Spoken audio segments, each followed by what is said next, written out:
राहुल गांधी जी 2047 में प्रधानमंत्री बनेंगे कि नहीं, ये उनकी प्लानिंग रहती है। देश कहाँ जाएगा उनको उसकी कोई चिंता नहीं है।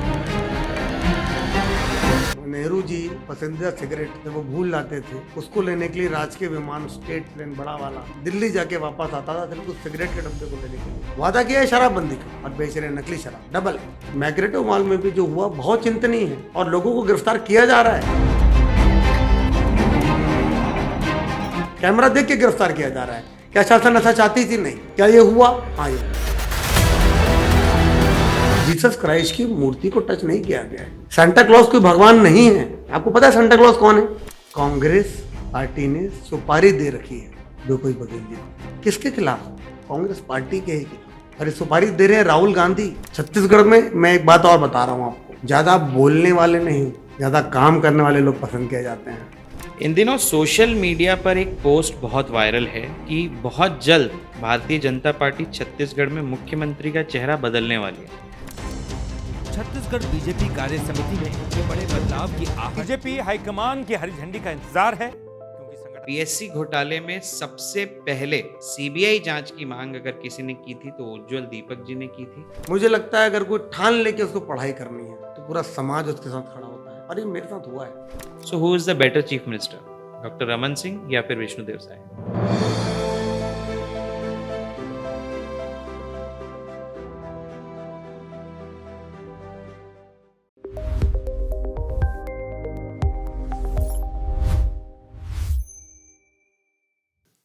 हम राजनीति को अक्सर हेडलाइंस, डिबेट्स और साउंड बाइट्स में देखते हैं, लेकिन असली राजनीति वहां होती है जहां नीतियां बनाई जाती है, जहां नैरेटिव शेप किए जाते हैं। आज द अनप्लग्ड सर्कल में हम हेडलाइंस की शोर से परे इस सोच, इस स्ट्रैटेजी और इस प्रोसेस को समझने की कोशिश करेंगे जहां पावर, पॉलिसी और पब्लिक ट्रस्ट को एक नई दिशा दी जाती है। Welcome to the unplugged circle, जहां हम नॉइस से अनप्लग्ड होकर क्लैरिटी से कनेक्ट करते हैं। आज हमारे साथ हैं एक ऐसी शख्सियत जिन्होंने कॉरपोरेट के शिखरों को देखा है, दुनिया की बेहतरीन यूनिवर्सिटीज से पब्लिक एडमिनिस्ट्रेशन और पॉलिसी की पढ़ाई की है। हमारे पूर्व मुख्यमंत्री डॉक्टर रमन सिंह जी के साथ ओएसडी के रूप में, उनकी थिंक टैंक टीम के कोर सदस्य के रूप में काम करते हुए छत्तीसगढ़ शासन की बारीकियों को समझा है।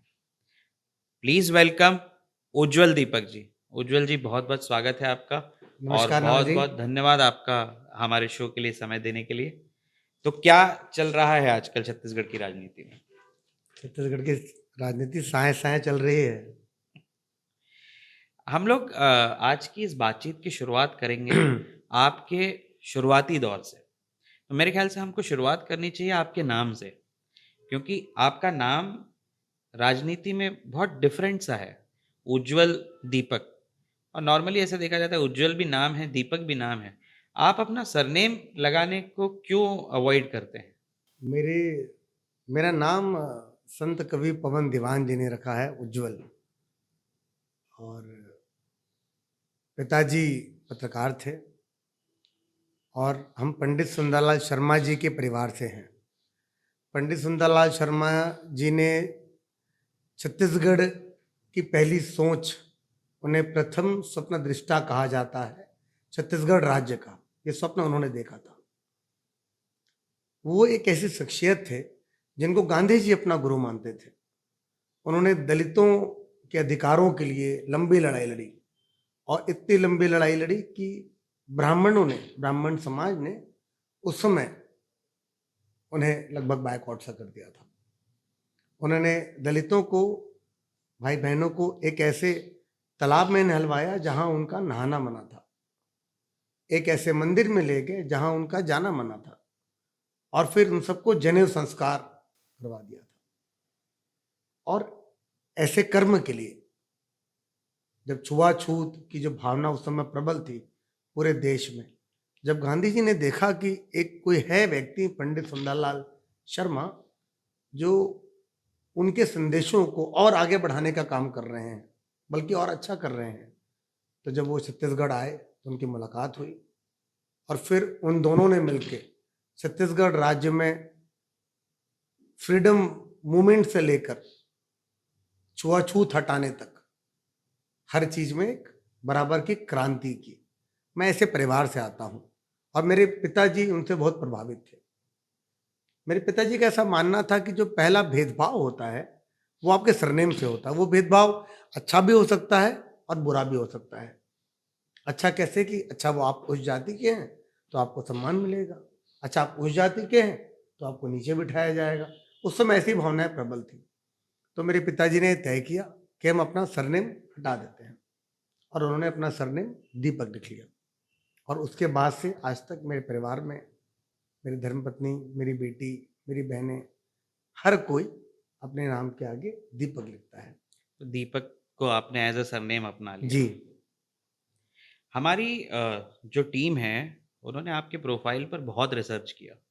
मतलब एक बहुत डिफरेंट सी प्रोफाइल जब हमें दिखी तो हमने सोचा कि आपकी स्टोरी लोगों तक पहुंचनी बहुत ज़रूरी है। ज़रूरी इसलिए क्योंकि आप डिफरेंट डिफरेंट रोल्स अपनी लाइफ में निभा रहे हैं। लेकिन हम इस पूरी स्टोरी में जाने से पहले हम शुरुआत करेंगे आपकी प्रारंभिक जो शुरुआत थी।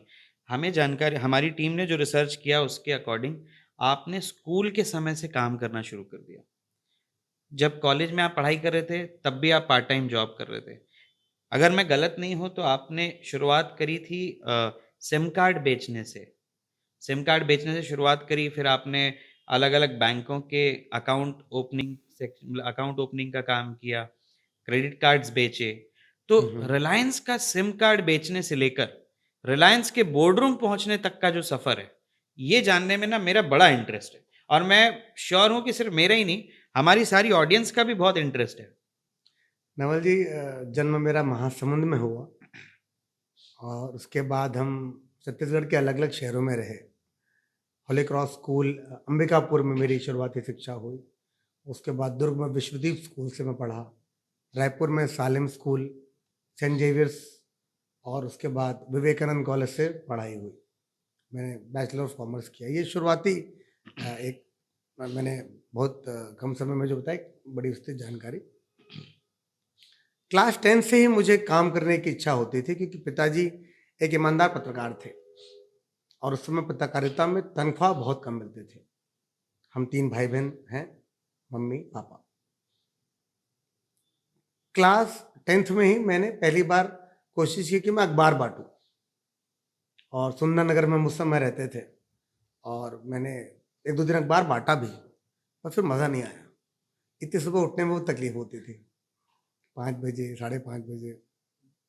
फिर मैंने अपने घर पे ही एक लाइब्रेरी खोल ली। मुझे कॉमिक्स पढ़ने का बहुत शौक था, पढ़ने लिखने का शौक बचपन से रहा है।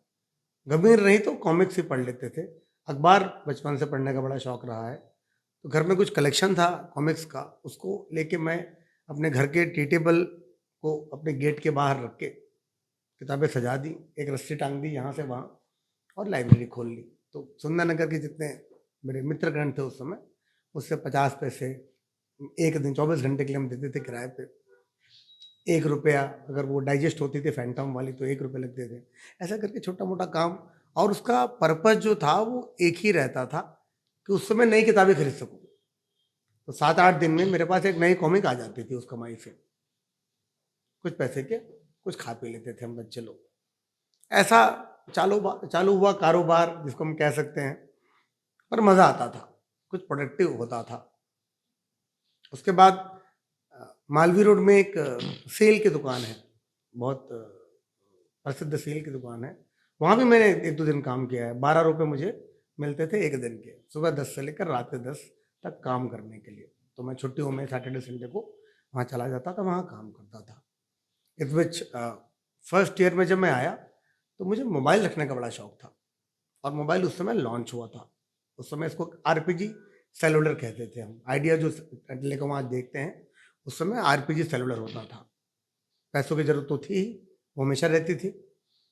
और मुझे पता लगा कि जो मोबाइल बेचते हैं उनको एक डेमो फ़ोन मिलता है जिसमें 400 मिनट आउटगोइंग फ्री रहती थी और इनकमिंग भी फ्री रहती थी। जबकि उस समय आउटगोइंग पे चार्ज लगता था क्योंकि हमें ग्राहकों के फ़ोन उठाने पड़ते थे। तो आउटगोइंग इनकमिंग दोनों उसमें फ्री रहती थी 400 मिनट तक। तो और मुझे पैसे भी कमाने थे, तो मैंने एक डीलर के यहाँ जॉब ले ली उस समय पोस्टपेड कनेक्शन आता था। रिलायंस की भी हम सिम कार्ड बेचने लग गए। उसमें स्मार्ट होता था, स्मार्ट सिम कार्ड। शुरुआती दौर में एक ही तो सब फोन था। जी जी। तो पैसे कमाना और मोबाइल रखना, दोनों मेरी ज़रूरतें पूरी हो गई और हम बेचने लग गए। और बेचे तो ऐसा बेचे कि पूरे रायपुर शहर में घूम घूम के, गली गलियों में, उर्ला की फैक्ट्रियों में, गोल बाजार से लेकर सदर बाजार तक, उस समय नया नया था, महंगा होता था। 3,760 रुपये का एक कनेक्शन आता था, फॉर्म भरा जाता था, पोस्टपेड कार्ड ही आप खरीद सकते थे उस समय, प्रीपेड नहीं आता था उस समय। तो ऐसे चालू हुई कहानियाँ, मज़ा आने लग गया। तो कॉलेज आवर्स के बाद, उसके बाद धीरे से कॉलेज में थोड़ा बंक मार के हम बेचने में लग गए बिल्कुल। उसके बाद यहाँ पर IDBI बैंक चालू हुआ और IDBI बैंक को पता लगा कि कोई है जो अच्छा बेचता है सिम कार्ड, क्योंकि लोग ऐसे लोगों को खोजते थे ताकि उनके सेविंग्स अकाउंट खोल सके, क्योंकि हमारे पास कस्टमर बेस भी बन के आ रहता था। और बैंक अकाउंट उस समय ATM धारक वो व्यक्ति एलिजिबल, जिसके पास एक मोबाइल फ़ोन, उनको भी उसी लेवल के कस्टमर चाहिए रहते थे। तो उन्होंने मुझे अप्रोच किया। उसी साल पिताजी की डेथ भी हो गई मेरे। अनफॉर्चुनेट था हमारे परिवार के लिए, कहर सा टूट पड़ा।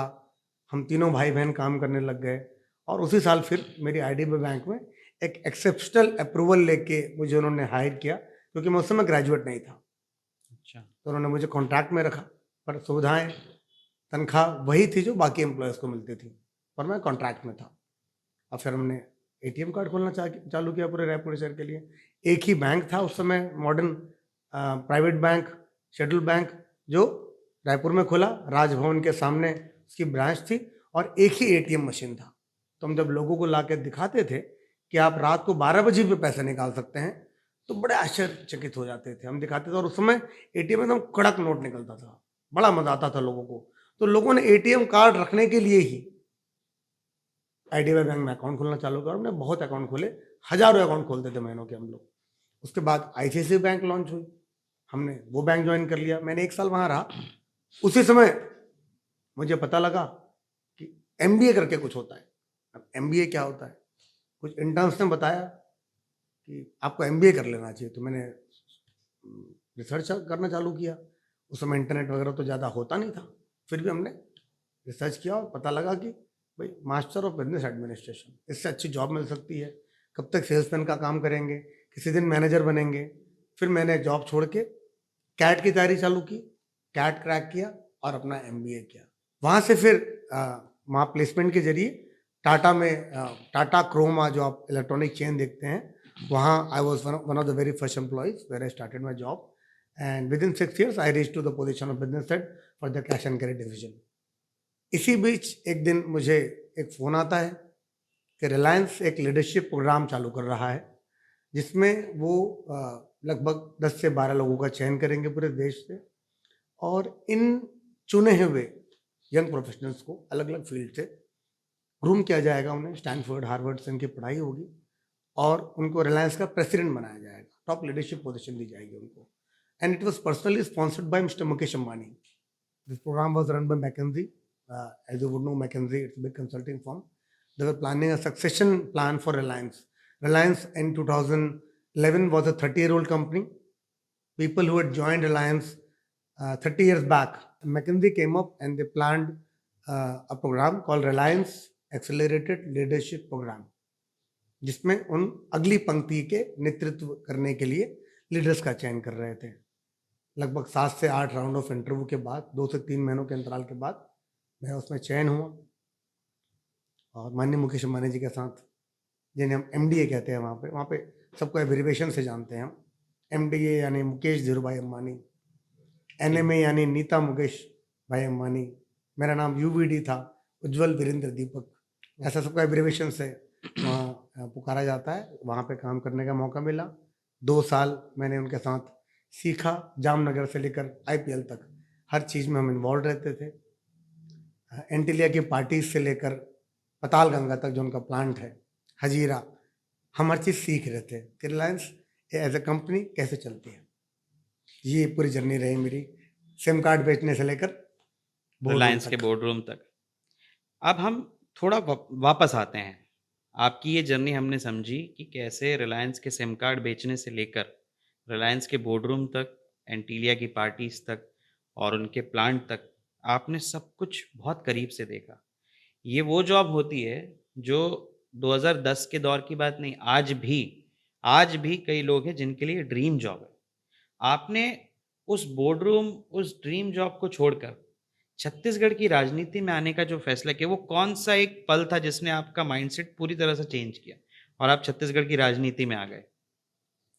ये करियर एस्पिरेशंस, फाइनेंशियल दिक्कतें और जो अभाव था उस समय घर में, उन सब मजबूरियों के कारण मैं बाहर गया, पढ़ाई लिखाई की, जॉब्स की, और जैसा आपने कहा कि कहीं ना कहीं एपेक्स तक करियर का चढ़ाव रहा।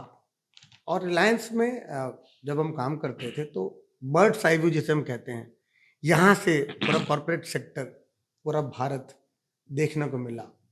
पर इस पूरे दरमियान, इस मजबूरी में जो मैं काम कर रहा था, हृदय तो मेरा छत्तीसगढ़ में ही था। शरीर मुंबई में रहता था, अहमदाबाद में था जब मैं पढ़ाई कर रहा था, पर वो उस समय उस वक्त की ज़रूरत थी। That was requirement, that was the compulsion for me. पर हृदय हमेशा छत्तीसगढ़ की माटी से, जैसा मैंने कहा कि पंडित सुंदरलाल शर्मा जी, मेरे पिताजी खुद मीसाबंदी रहे हैं, 19 महीने उन्होंने जेल में काटे हैं जब इमरजेंसी लॉ लगाई थी इंदिरा गांधी जी ने, तो वो अलग अंदर में थी ही, वो विचार हमेशा रहता था। और जब हम वहाँ पहुँच गए और जीवन की छोटी मोटी समस्याएं सुलझ चुकी थी, तो यह तय किया कि अब समाज को वापस देना है जो इस समाज से लिया है। क्योंकि यहाँ तक की जो यात्रा है, भले ही बड़े कम समय मैंने बता दी, पर समाज ने, मित्रों ने, परिवार ने, ऐसे भी लोग जिनको मैंने कभी मोबाइल फ़ोन बेचा था, सिम कार्ड बेचा था, कभी जिनके अकाउंट खुलवाए थे, उन सब ने, क्योंकि वो उनसे एक मित्रता हुई, एक परिचय हुआ। जब मैं उनके पास कुछ काम के लिए भी जाता था तो वो मदद करते थे। उनको शायद कुछ संभावना नज़र आती हो कि ये कुछ अच्छा करेगा जीवन में। तो जब मैं वहाँ पहुँच गया तो मुझे लगा कि नहीं, अब ये सही समय है मेरे वापस आने का और छत्तीसगढ़ के लिए कंट्रीब्यूट करने का, यहाँ के जीवन को अच्छा करने के लिए। यहाँ की, अब मेरा नेटिव स्टेट है, मेरा गृह ग्राम है ये। मैं अगर उन लर्निंग्स को जो मैंने अपने MBA के समय कॉरपोरेट में मुकेश अंबानी जी के साथ, रिलायंस का मैनेजमेंट जब मैंने देखा, मुझे लगा क्यों नहीं मैं इन विधाओं का उपयोग अपने छत्तीसगढ़ राज्य को बढ़ाने में करूं। तब मैंने ये फैसला किया कि मैं रायपुर वापस आऊँगा और यहाँ के लोगों के लिए काम करूँगा। आपने न्यूयॉर्क कोलंबिया यूनिवर्सिटी से पब्लिक एडमिनिस्ट्रेशन और इकोनॉमिक पॉलिसीज़ की पढ़ाई करी। उसके बाद आपको एक बहुत अच्छी अपॉर्चुनिटी मिली थी कि आप वर्ल्ड बैंक के साथ काम कर सकते थे, और जहाँ तक हमारी रिसर्च है, आप ऑलमोस्ट UN के द्वार तक पहुँच गए थे काम करने के। लेकिन वहाँ से फिर आपने एक मेजर यू टर्न लिया और वापस अपना रुख छत्तीसगढ़ की तरफ किया। तो मतलब ये तो ड्रीम जॉब के भी ऊपर की ड्रीम जॉब अपॉर्चुनिटी मिली आपको। तो एक आम जो युवा है, उसके सारे सपने को जीने का आपको मौका मिला और आपने वो सारे सपने छोड़ के सब कुछ अपना छत्तीसगढ़ पे दे दिया।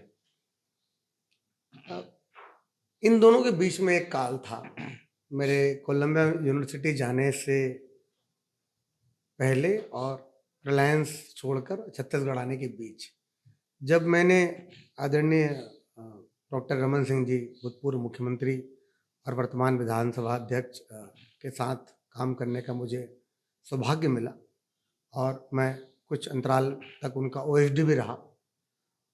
मैंने छत्तीसगढ़ के शासन, प्रशासन और जमीनी धरातल को नीचे से भी देखा और ऊपर से भी देखा। जैसे मैंने कहा कि मैं कॉरपोरेट वर्ल्ड को मैंने बर्ड्स आई व्यू से देखा। CM हाउस में काम करने का जो अनुभव था, CM कार्यालय में उनके साथ, उनके कॉन्स्टिट्यूएंसी, जब मैंने देखा कि ब्यूरोक्रेसी के साथ काम करना, राजनेताओं के साथ काम करना, कार्यकर्ताओं के साथ काम करना और जनता की समस्याएं सुनना, जनदर्शन कार्यक्रम होता था। और आपको जान के आश्चर्य होगा कि डॉक्टर रमन सिंह जी के जनदर्शन कार्यक्रम में आई हुई शिकायतों से सबसे ज़्यादा पॉलिसीज बनी। एक ट्रेंड देखने को मिलता था और वो रेगुलर चलता था 15 साल। डॉक्टर साहब 1,000 1,500 लोगों से मिलते थे और वहां पर जो शिकायतें आती थी, तो एक किसी विशेष महीने में, जैसे आप देखेंगे जब स्कूल या कॉलेज खुलने का समय रहता है, तो पूरे छत्तीसगढ़ से आए हुए कुछ बच्चे, उनके पेरेंट्स, उनके अभिभावक हॉस्टल में सीट की मांग करते थे। कुछ लोग छात्रवृत्ति की मांग करते थे, कुछ लोग एडमिशन की मांग करते थे। जब ये एक ट्रेंड हम देखते थे कि एक समस्याएं कुछ आ रही हैं और एक बहुसंख्यक लोगों के द्वारा आ रही है। कुछ माता पिता आते थे अपनी बेटियों को लेकर कि इनकी शादियां करवानी है और हमारे पास पैसे नहीं हैं, और वो अनुदान चाहते थे मुख्यमंत्री जी से। तो मुख्यमंत्री सामूहिक विवाह योजना का जन्म हुआ कि इतनी सारी अगर बेटियां हैं जिनके माता पिता उनकी शादी नहीं कर पा रहे हैं, तो क्यों ना एक योजना बनाई जाए शासन की। फूड गारंटी स्कीम मेरे आने के पहले ही उसी समय लॉन्च की गई थी, but that was the premise was based on the requirement of the people directly told to the chief minister. तो जब मैंने इन पॉलिसियों की रचनाओं को देखा कि कहाँ से एक शिकायत आ रही है, फिर अगर वही शिकायत हर जगह से आ रही है या वो मांग आ रही है, तो क्या उस पर एक नीति का ढांचा खड़ा होना चाहिए, क्या एक पॉलिसी बननी चाहिए स्टेट वाइड, जिससे जो लोग नहीं आ पा रहे हैं उनको भी फायदा मिले। ऐसे कितने गरीब माँ बाप होंगे जिनको अपनी बेटियों की शादी करनी है और मुख्यमंत्री के पास आके अपनी समस्या बताएंगे, गिने चुने लोग, पर कितने सारे लोग हैं जो इंतजार कर रहे हैं शायद। और जब वो योजना लॉन्च हुई, जब वो योजना लागू की गई, तो हजारों लाखों की संख्या में हमारी गरीब बहनों का विवाह हो पाया। तो जब मैंने देखना चालू किया, समझना चालू किया, ब्यूरोक्रेसी से जब मैं बात करता था, तो आई माई सेल्फ रियलाइज्ड कि मेरी पॉलिसी की समझ needs more polishing. I need to learn that skill set, because इस पूरे जर्नी में मैंने एडमिनिस्ट्रेशन, मैनेजमेंट पढ़ा था, एडमिनिस्ट्रेशन नहीं पढ़ा था, गवर्नमेंट एडमिनिस्ट्रेशन।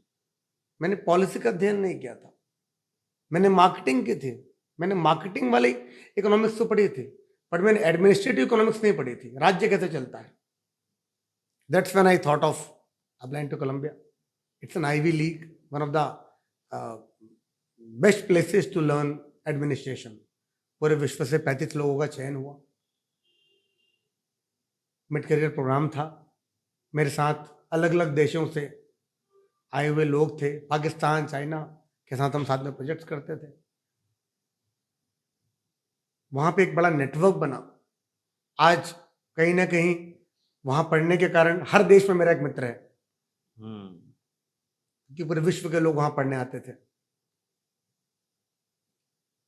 पर पर्पस वहां काम करना नहीं था, पर्पस वही था कि इन स्किल सेट्स को सीख कर, नए स्किल सेट्स एक्वायर करके वापस अपने राज्य आकर यहीं पे कंट्रीब्यूट करना है, क्योंकि पूरे विश्व में तो कई लोग कर रहे हैं, मेरे छत्तीसगढ़ में कौन कर रहा है, और क्यों ना मैं वो व्यक्ति बनूं। और अंत में जैसा हम छत्तीसगढ़ में कहते कि हम नरवा तो यहीं गड़े जहां आपकी नरवा आप समझते होंगे जी, जो एम्बिलिकल कॉर्ड होता है आपका, उसको जमीन में गाड़ा जाता है, और वो जहां गड़ा होता है आपका असली प्रेम उसी धरती से रहता है हमेशा। तो नरवा यहीं गड़े हैं, तो प्रेम आपको खींच कर वापस प्रेम छत्तीसगढ़ ले प्रेम वो एक प्रेम तो था ही। मुझे मौके मिल रहे थे वहाँ पे मल्टीलैटरल ऑर्गेनाइजेशन पे काम करने के, बट मैंने फिर चुनाव किया कि नहीं, मुझे यही काम करना है, और मैं यहाँ आया। भारतीय जनता पार्टी के साथ actively as a volunteer, as a कार्यकर्ता मैंने काम करना चालू किया। पॉलिसी और रिसर्च डिवीजन में मुझे भारतीय जनता पार्टी ने शामिल किया, और फिर वहाँ हमने विपक्ष के जो कर्मकांड हो रहे थे उनको उजागर करना चालू किया। कॉर्पोरेट में हम बात करते हैं रिटर्न ऑन इन्वेस्टमेंट की, लेकिन यहीं अगर राजनीति की बात करें तो यहाँ पे रिटर्न ऑन ट्रस्ट पर काम होता है। तो आप सफलता मापने के जो ये दो अलग अलग तरीकों के बीच सामंजस्य कैसे स्थापित कर पाते हैं? मेरा ऐसा सोचना है कि रिटर्न ऑन इन्वेस्टमेंट और return on trust, return on investment में, इन्वेस्टमेंट राजनीति में क्या है? इन्वेस्टमेंट है आपका संकल्प, इन्वेस्टमेंट है आपके वादे, इन्वेस्टमेंट है होप जो आप जनता में जगाते हैं जब आप उनके पास या तो वोट मांगने जाते हैं या उनके पास आप मिलने जाते हैं या आप कोई जनसभा कर रहे होते हैं। रिटर्न ऑन इन्वेस्टमेंट क्या था, इसका मैं आपको एक उदाहरण बताता हूं। माननीय अटल बिहारी वाजपेयी जी ने छत्तीसगढ़ की जनसभा में यह घोषणा की कि आप मुझे 11 सीटें दें लोकसभा की और मैं छत्तीसगढ़ राज्य बनाऊंगा। What did he invest on? He invested on the trust of people of Chhattisgarh. क्या हुआ? जनता ने उनको 11 सीटें नहीं दी पर 8 सीटें दी। उस समय का सबसे अधिकतम स्कोर था वो भारतीय जनता पार्टी का। अटल जी ने क्या किया? अटल जी ने कहा कि मैं छत्तीसगढ़ राज्य बनाऊंगा। और यही जो आपसी तालमेल है जनता और एक लीडर का, एक नेतृत्वकर्ता का, एक राजनीतिज्ञ का, वही सामंजस्य और वही तालमेल इस कड़ी को जोड़े रखता है कि अटल जी ने एक होप दिया और ट्रस्ट किया। जनता ने उस होप पे ट्रस्ट किया, उन्हें जिताया। कम आई पर उस लीडर ने वापस अपना वादा निभाया। यहां पर जरा से भी चूक होगी तो मामला गड़बड़ाता है। जनता ने 11 सीटें नहीं दी, 8 दी, पर अटल जी ने भरोसा किया कि अगली बार आएंगी और आ भी रही है। हमारी 10 सीटों से कभी कम नहीं हुई यहाँ पे। और ये कैसे हो रहा है? क्योंकि वही भरोसा उस समय से चला आ रहा है। और यहां पर एक ब्रेक लगा, अगर एक ब्रेक लगा तो कड़ी टूट जाएगी। यही रिटर्न ऑन ट्रस्ट है। और इसका मैं एक उदाहरण दूंगा आपको। मैं बताऊंगा कि 2018 में क्या हुआ था। मेरा अगला सवाल इसी से जुड़ा है कि जो आपने विश्वास की बात की, जो आपने भरोसे की बात की, तो एक वाकया याद आता है जो मेरे ख्याल से आपके करियर का एक बहुत इम्पोर्टेंट मूव जिसे कहा जा सकता है। आप 2019 में वापस लौटे छत्तीसगढ़ की राजनीति में। अगर मैं गलत नहीं हूँ तो शायद कोविड के बाद 2020 में लौटा। 2020 में आप लौटे। और कोविड के बाद की बात है, पीएससी घोटाला एक बहुत बड़ा दंश जो है वो कांग्रेस के ऊपर एक सबसे बड़े दाग के रूप में देखा जा सकता है। लेकिन अगर हमारी ऑडियंस को नहीं पता है तो मैं आपको बता दूं कि पीएससी घोटाले में सबसे पहले सीबीआई जांच की मांग अगर किसी ने की थी तो उज्ज्वल दीपक जी ने की थी। आपने पीएससी घोटाले को उजागर किया, आपने उसकी सीबीआई जांच की मांग की, आज आप सत्ता में हैं। तो क्या कोई ऐसा फुल प्रूफ प्लान है? एक तो हम ये पूरी स्टोरी भी जानना चाहेंगे। अब चूंकि आप सत्ता में हैं तो सवाल आपसे है कि क्या इसके बाद कोई ऐसा फुल प्रूफ प्लान बना है कि आने वाले समय में ऐसे भर्ती घोटाले नहीं देखे जाएंगे? ये बहुत ही अच्छा सवाल है और मेरे दिल से जुड़ा हुआ सवाल है। This is very close to my heart. मुझे आज भी याद है, मैं बांग्लादेश में था। हमारा एक कार्यक्रम था, वहाँ के प्रधानमंत्री उस समय शेख हसीना थी, उनके साथ एक कार्यक्रम में था। और मुझे किसी ने व्हाट्सएप किया कि पीएससी की भर्तियों में गड़बड़ी हो रही है। फिर मैंने हल्का सा रिसर्च किया और मुझे कुछ मिला और मैंने उसको बांग्लादेश से ही ट्वीट किया था। मेरा जो पहला ट्वीट था इस मसले पर वो बांग्लादेश में बैठ के ढाका में मैंने किया था। उस ट्वीट के बाद लोग मुझसे जुड़ना चालू हुए। मैं उस समय, और आपको जान के आश्चर्य होगा कि बहुत ज़्यादा इच्छा नहीं थी मेरी सक्रिय राजनीति में आने की। अच्छा। As a strategist, as a backroom worker, as a कार्यकर्ता, संगठन में काम करने की बहुत इच्छा थी। पर मैं हमेशा रिसर्च, पॉलिसी, नैरेटिव, इन कामों में ज़्यादा मन लगता था। आज भी है, बट मैं एक्टिव पॉलिटिक्स में नहीं था। पर जब वो मुझे बातें पता लगी और मैंने उसको रिसर्च के माध्यम से डेटा के माध्यम से मैंने प्रस्तुत करना चालू किया अपने सोशल मीडिया प्रोफाइल पे। अभी तक सड़क पे नहीं उतरे थे हम लोग, तो लोगों को विश्वास होना चालू हुआ कि हाँ गड़बड़ी हो रही है। पहले सिर्फ आरोप लगा रहे थे लोग, पर जब मैंने डेटा के माध्यम से, रिसर्च के माध्यम से पीएससी में क्या अनियमितताएं हुई हैं उनको बताना चालू किया, तो उस पर सील लगने चालू हुई, मुहर लगने चालू हुई। उसके बाद हम सड़क पे आए, उसके बाद हम गवर्नर साहब से मिलकर हमने पहली बार एक डेलीगेशन में हम गए और हमने मांग की गवर्नर साहब से कि इस घटना की सीबीआई जांच होनी चाहिए। और उससे बड़ी बात ये थी कि जब हम ये ज्ञापन दे रहे थे उस समय राज्यपाल के जो सचिव थे उनके बेटा और बेटी दोनों के ऊपर आरोप हमने उस लेटर में लगाया था। जिस गवर्नर साहब को वो लेटर देने के बाद उनके सचिव के पास जाता, जिसपे आरोप है कि उनके बच्चों का सिलेक्शन भी इसी अनियमितता में हुआ है, इसी घोटाले के तहत हुआ है। पर शायद भगवान ने कोई शक्ति दी थी हमें उस समय कि हम ऐसा आरोप लगा पाए। सीबीआई उस समय बैन थी छत्तीसगढ़ में। भूपेश बघेल जी को पता नहीं किस बात का डर था कि सीबीआई को ही बैन कर दिया था, एंट्री ना हो पाए। पर हमें खुशी है कि हम उस समय गए और हमने सीबीआई जांच की मांग रखी। उसके बाद फिर लगातार सड़क से लेकर सदन तक सारा डेटा मुहैया कराना अपने से बड़े लीडर्स को। ओपी चौधरी जी थे हमारे साथ उस समय, विजय शर्मा जी थे, अरुण साहू जी थे, सबने सड़क से लेकर सदन तक की लड़ाई लड़ी पीएससी के। और उसके पीछे कारण क्या था, मैंने आपको बताया कि मेरी जीवन की यात्रा में, मेरे करियर की यात्रा में शिक्षा और परीक्षा, मैं हमेशा कहता हूं इस बात को, ये दो ही चीजें हैं जो एक निर्धन व्यक्ति को, एक वंचित व्यक्ति को आगे बढ़ने में मदद कर सकती है, शिक्षा और परीक्षा। शिक्षा लेने के लिए मुझे लगता है अगर कोई ठान लेके उसको पढ़ाई करनी है तो पूरा समाज उसके साथ खड़ा होता है। और ये मेरे साथ हुआ है। मेरे पास उस समय जब मैं स्कूल कॉलेज में पढ़ता था तो बहुत पैसे नहीं रहते थे, पर समाज मदद करता था। कोई पुरानी किताबें देता था, कोई पुराने यूनिफॉर्म देता था।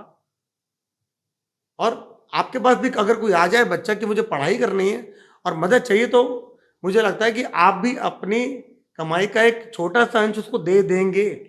आप भले और किसी बात के लिए सपोर्ट ना करें, पर पढ़ाई के लिए आप जरूर कर देंगे। शिक्षा और परीक्षा ही दो माध्यम हैं जिससे आप अपना जीवन परिवर्तित कर सकते हैं।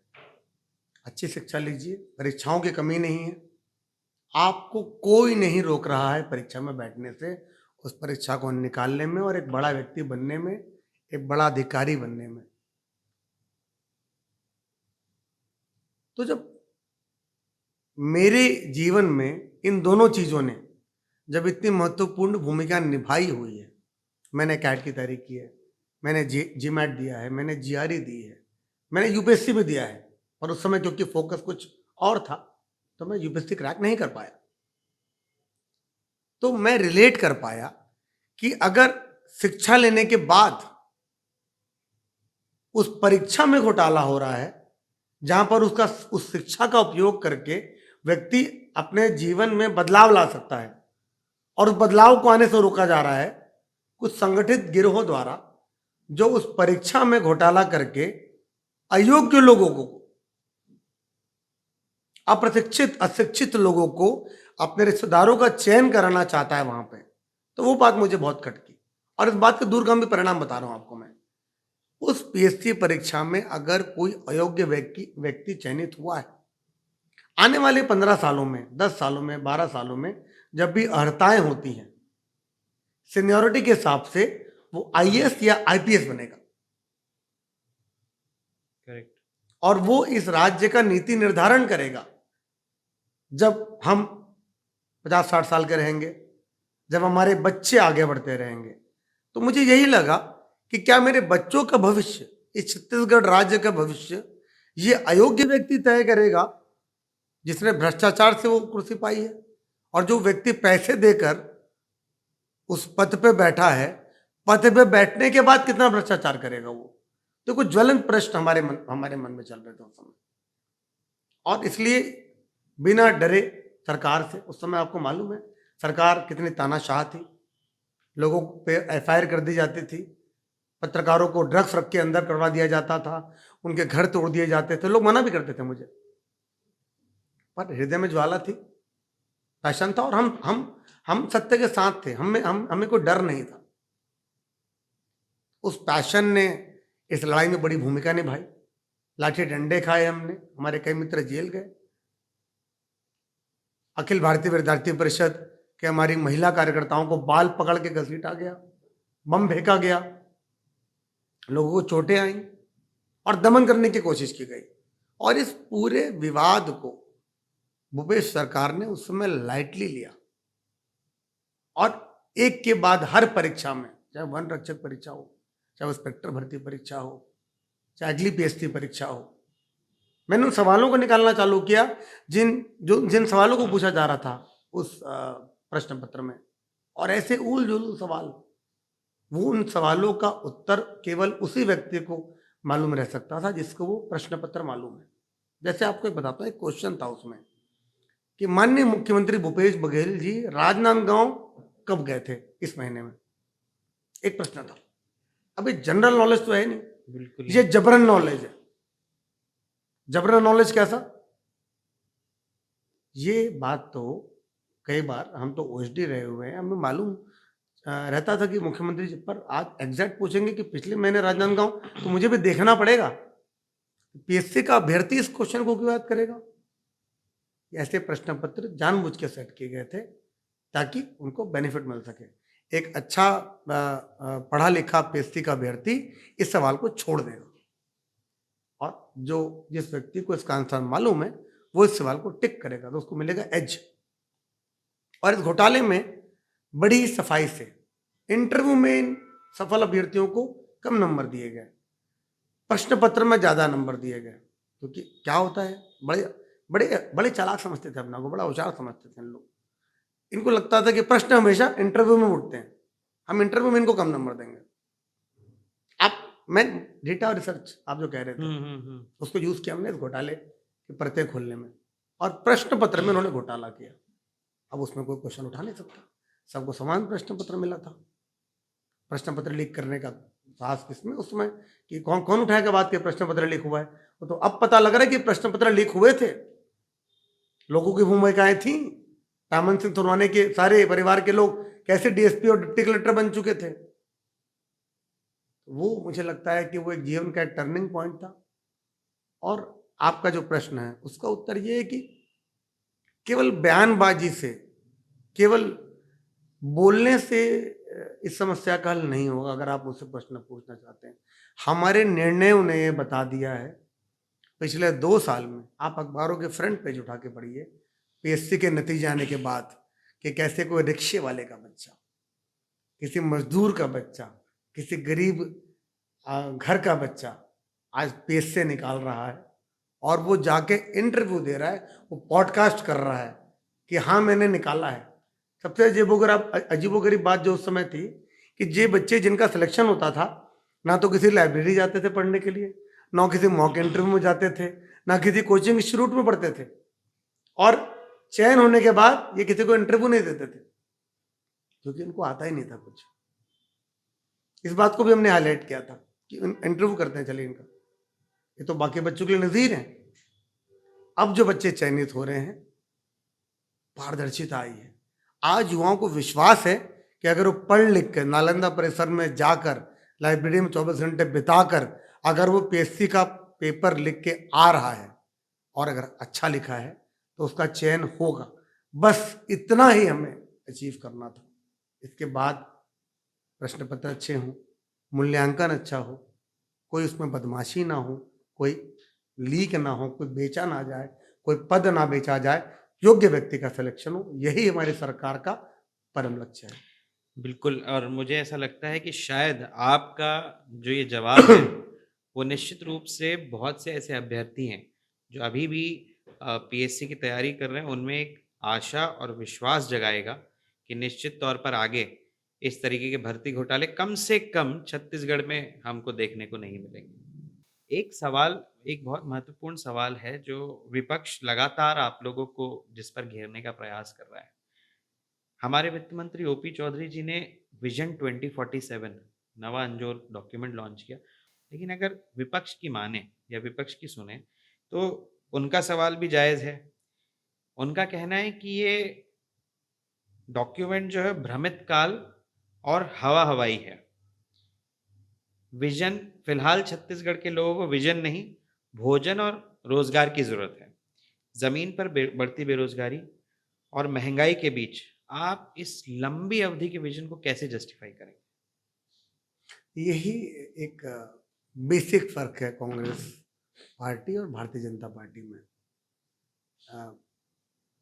क्या आपने कभी अपने जीवन काल में 1947 से लेकर आज तक ऐसा कोई डॉक्यूमेंट आपने पढ़ा, देखा या सुना जिसमें ये बात की गई हो कि सन 2000 का भारत कैसा होगा, या सन 90 का कैसा होगा, या सन 2050 का कैसा होगा? डेली मजदूरी करके खाना या फिर ये प्लानिंग करना कि अगले 3 सालों में मैं कहाँ पहुंचूंगा, यही फर्क है। आज का भोजन और कल का रोजगार दोनों की चिंता करनी होगी। आज का भोजन भी उतना ही आवश्यक है जितना आज से 25 साल बाद हमारे बच्चे क्या खाएंगे इसकी चिंता करना। और अगर हम आज से 25 सालों के बाद की प्लानिंग करें तो उसमें आज तो समाहित है ही, कल भी, परसों भी, नरसों भी, 2026 के बाद का भी परसों, 2047 का भी कल और आज। तो इसमें बुराई क्या है? और अगर हम कोई दस्तावेज बना रहे हैं जिसके हिसाब से कोई प्लानिंग होगी, देखिए कांग्रेस की रीति और नीति स्पष्ट रहती है। उन्हें सिर्फ अपना विजन दिखता है कि रेहान गांधी, वड्रा, राजीव गांधी, जो उन्होंने नाम रखा है अपना, जो भी वो 1947 में कहाँ पहुंचेंगे 2047 में। रॉबर्ट वड्रा जी के पास कितनी संपत्ति होगी 2047 में, ये उनकी प्लानिंग रहती है। राहुल गांधी जी 2047 में प्रधानमंत्री बनेंगे कि नहीं, ये उनकी प्लानिंग रहती है। देश कहाँ जाएगा उनको उसकी कोई चिंता नहीं है। हम आज नाली का भी निर्माण कर रहे हैं और 2025 में के बाद 2040 तक क्या इस रोड के ऊपर फ्लाईओवर की जरूरत है, इसकी भी प्लानिंग आज से कर रहे हैं। तो दूरगामी सोच और त्वरित निर्णय दोनों चीजें शामिल हैं और यही एक अच्छे सरकार की, एक अच्छे लीडर की, एक अच्छे गवर्नमेंट की पहचान होती है। आज का भोजन भी उतना ही जरूरी है जितना कल का रोजगार। दोनों बातों मिक्स नहीं करना चाहिए। आपके इस जवाब से एक चीज़ और डिफाइन होती है। एक अच्छे प्रवक्ता की पहचान भी ये है कि वो अपने सरकार के द्वारा लिए गए निर्णयों को डिफेंड भी करे, सरकार के विजन को लोगों तक पहुंचाए भी। पर जब हम लोग इस तरफ से देखते हैं, टीवी पर डिबेट्स देखते हैं, आप लोगों को अपनी बातें रखते देखते हैं, विपक्ष जो आप पर सवाल उठाता है वो देखते हैं, आप लोग कितने अच्छे से इन चीज़ों को डिफेंड करते हैं ये देखते हैं। या एक करंट अभी सिनारियो में एक सवाल मेरे दिमाग में आता है कि अभी अभी बागेश्वर सरकार, उन्हें स्टेट प्लेन से लाया गया, विपक्ष ने आपको एक बार फिर कटघरे में खड़ा किया। अब जवाब कौन देगा? जवाब तो प्रवक्ता देंगे और आप बीजेपी के प्रवक्ता के रूप में आज हम इस पे चर्चा कर रहे हैं। तो ऐसे समय पे डिफेंड करना कितना मुश्किल होता है? जरा भी नहीं, सच कहूं जरा भी नहीं। अरे मैं हृदय की गहराइयों से बोल रहा हूं, कांग्रेस पार्टी को शर्म और लज्जा जरा भी नहीं है। वो ये आरोप तो लगा देती है पर भूल जाती है कि नेहरू जी की पसंदीदा सिगरेट जब वो भूल जाते थे, उसको लेने के लिए राजकीय विमान, स्टेट प्लेन बड़ा वाला, दिल्ली जाके वापस आता था सिर्फ उस सिगरेट के डब्बे को लेने के लिए। बचपन से हम कहानियां सुनते हैं कि नेहरू जी के कपड़े धुलने लंदन जाते थे, उसके परिवार के कपड़े धुलने लंदन जाते थे। बीच में आपको मैं 1900 के दशक की एक कहानी बताता हूँ। एक शादी थी एक बहुत बड़े नेता के यहाँ, मैं नाम नहीं लूंगा उनका। एक मंत्री जी का आगमन हुआ स्टेट प्लेन से और वो अपना पैजामा भूल गए थे। उस पैजामे को लेने के लिए स्टेट बैंक का इस्तेमाल हुआ था। चंद्रा स्वामी, मशहूर तांत्रिक चंद्रा स्वामी, आपने सुना ही होगा। उनके लिए क्या राजकीय व्यवस्थाएं प्रधानमंत्री कार्यालय से होती थी, ये सबने देखा और सुना है। और ये बताइए कि कांग्रेस पार्टी के पास क्या मुद्दों की कमी है कि वो इतनी सी बात को हवा बना रही है? क्यों नहीं वो जनता के मुद्दों को हमारे सामने लाती? बस इन्हीं सब में पगलाई रहती है। जैसे कोई हिंदू संत सनातनी व्यक्ति कुछ करने के लिए आ रहे हैं, उनका विरोध करती है। और सिर्फ हिंदू धर्म का ही विरोध क्यों? मैं आपसे पूछना चाहता हूं, आपने अपने करियर में किसी भी कांग्रेस के नेता का मुझे एक पैराग्राफ नहीं, 2 सेंटेंस नहीं, 1 लाइन नहीं, 1 शब्द दिखा दीजिए किसी भी अन्य धर्म के संत या व्यक्ति के बारे में, उनके धर्म का के ऊपर प्रश्न चिन्ह लगाने तक। मुझे 1 लाइन बता दीजिए। चलिए आप मुझे भूपेश बघेल जी का बताइए, मैं आपको 10 बताता हूं जो उनके दिवंगत पिताजी ने और भूपेश बघेल ने अपमान किया है। कभी ब्राह्मण समाज का, कभी राम भगवान का, कभी धीरेन्द्र शास्त्री जी का, कभी बागेश्वर सरकार का, कभी हिंदू धर्म का, सबका। आखिर क्यों? और मैं बताता हूं, कांग्रेस पार्टी ने सुपारी दे रखी है भूपेश बघेल जी को। किसके खिलाफ? कांग्रेस पार्टी के ही खिलाफ। और ये सुपारी दे रहे हैं राहुल गांधी अपनी ही पार्टी के खिलाफ, क्योंकि हमें और किसी की जरूरत नहीं है कांग्रेस पार्टी को बर्बाद करने के लिए। राहुल गांधी और भूपेश बघेल काफी हैं। मैं आपको इसका उदाहरण बताता हूं। आप कोई भी व्यापार करते हैं, कोई भी काम करते हैं, जैसे पॉडकास्ट है आपका, क्या आप अपने व्यूवर्स को नाराज कर सकते हैं? जो सबसे ज्यादा आपके चैनल को देखते हैं, एक विशेष एज ग्रुप होगा, right? Let's say between the age group of 20 to 40, male and female, residing in Raipur, in the area of civil lines, KT, Telibandha, Shailendra Nagar. This is your catchment area, right? Right. Would you afford to offend these people who are watching you? No, obviously no. Congress is repeating the same mistake again and again. Who is the majority voter here? Hindus. Why are they offending them? Isn't it a political society? Was. Should that come from us? Should we be telling them whom to offend, whom to not? आपने माननीय गृह मंत्री जी का भाषण सुना होगा सदन में। उन्होंने क्या कहा कि वोट चोरी का आरोप लगाने से आप नहीं जीतेंगे। कांग्रेस पार्टी इसलिए हार रही है क्योंकि आपने सर्जिकल स्ट्राइक का विरोध किया, प्रश्न चिन्ह लगाए। आपने धारा 370 हटाने पे प्रश्न चिन्ह लगाए, उसका विरोध किया। आपने CAA का विरोध किया। आपने श्री राम मंदिर का विरोध किया। आप देश के विकास, देश की रक्षा और देश की सबसे बड़ी बहुसंख्यक पॉपुलेशन के अगेंस्ट खड़े हो चुके हैं तलवार लेके। आप किसके साथ हैं? नक्सलवादियों के साथ। आप किसके साथ हैं? खालिस्तानियों के साथ। आप किसके साथ हैं? जो नॉर्थ ईस्ट में गड़बड़ी कर रहे हैं। आप किसके साथ? विदेशी ताकतों के साथ जो फंडिंग कर रहे हैं देश के खिलाफ। आप किसके साथ? उन माइनॉरिटी के साथ जो देश में आतंकवाद फैलाने की कोशिश कर रहे हैं। आप किसके साथ? उन बांग्लादेशी घुसपैठियों के साथ जो यहाँ पर अत्याचार कर रहे हैं हिंदू लोगों के साथ। आपकी आवाज तब नहीं खुलती जब बांग्लादेश में एक हिंदू व्यक्ति को जिंदा लटका के मार दिया जाता है। आप पहलगाम हमले में, क्योंकि वहां पर हिंदू मारे गए थे, उस पर बात नहीं करते। आप प्रश्न चिन्ह लगाते हैं सरकार पे की सुरक्षा क्यों नहीं थी। आप बुराई नहीं करते हैं पाकिस्तान की। इतने सारे कर्मकांड आप करेंगे देश के खिलाफ तो आपका हारना तय है। तो भूपेश बघेल जी ने जो सुपारी ले रखी है हिंदू धर्म के खिलाफ, वो कांग्रेस पार्टी के खिलाफ है। ये देश के छत्तीसगढ़ के हिंदू सनातनी परंपरा के निर्वाहक लोग जो मतदाता भी हैं वो देख रहे हैं कि भूपेश बघेल और उनकी पार्टी एक संत के राजकीय प्लेन में आने में क्यों घबरा रही है। जब आपकी सिगरेट आ सकती थी दिल्ली से, एक पैकेट सिगरेट, तो क्या एक संत का आगमन नहीं हो सकता स्टेट प्लेन में? ये सवाल भूपेश बघेल को पूछना चाहिए। आपने कहा कि कांग्रेस पार्टी हमेशा हिंदुत्व विरोधी रही है और भाजपा की राजनीति हमेशा हिंदुत्व के इर्द गिर्द रही है। बिल्कुल।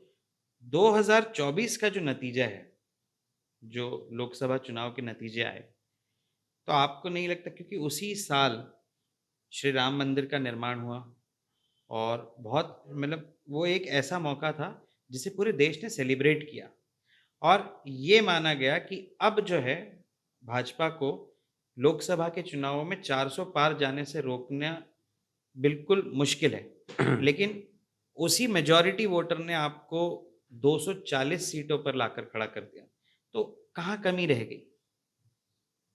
कॉम्प्लिसेंसी मुझे लगता है that was the sole reason for that result in 2024। आम मतदाता, खास तौर से अर्बन मतदाता, ये समझकर कि हम तो जीत ही रहे हैं, आम कार्यकर्ता भी कि 400 सीटें तो आ ही रही है और हमारे काम करने वाले लोग, हमको वोट करने वाले लोग कि भाजपा तो जीत ही रही है, कई लोग वोट करने नहीं गए, जिसे कॉम्प्लिसेंसी हम कहते हैं। तो शायद मुझे लगता है वो कारण रहा। पर एक बात और मैं बता दूं, मुझे लगता है कि इससे अच्छा निर्णय हमारी पार्टी के लिए नहीं हो सकता था। I look at the positive side of this result. ये परिणाम आया और आपने एक बात ऑब्जर्व की होगी, सुप्रिया सिन्हा जी का तो डांस करते हुए आपने वीडियो देखा था। जग जाहिर है, आज भी अगर बीजेपी के आपने support भारतीय में जब जनता आते हैं- पार्टी के किस नेता को जश्न मनाते देखा 2024 के इलेक्शन में? हमारी तो सरकार बनी थी, प्रधानमंत्री तो मोदी जी ही बने, आज भी चल रही है बढ़िया, कोई दिक्कत नहीं है।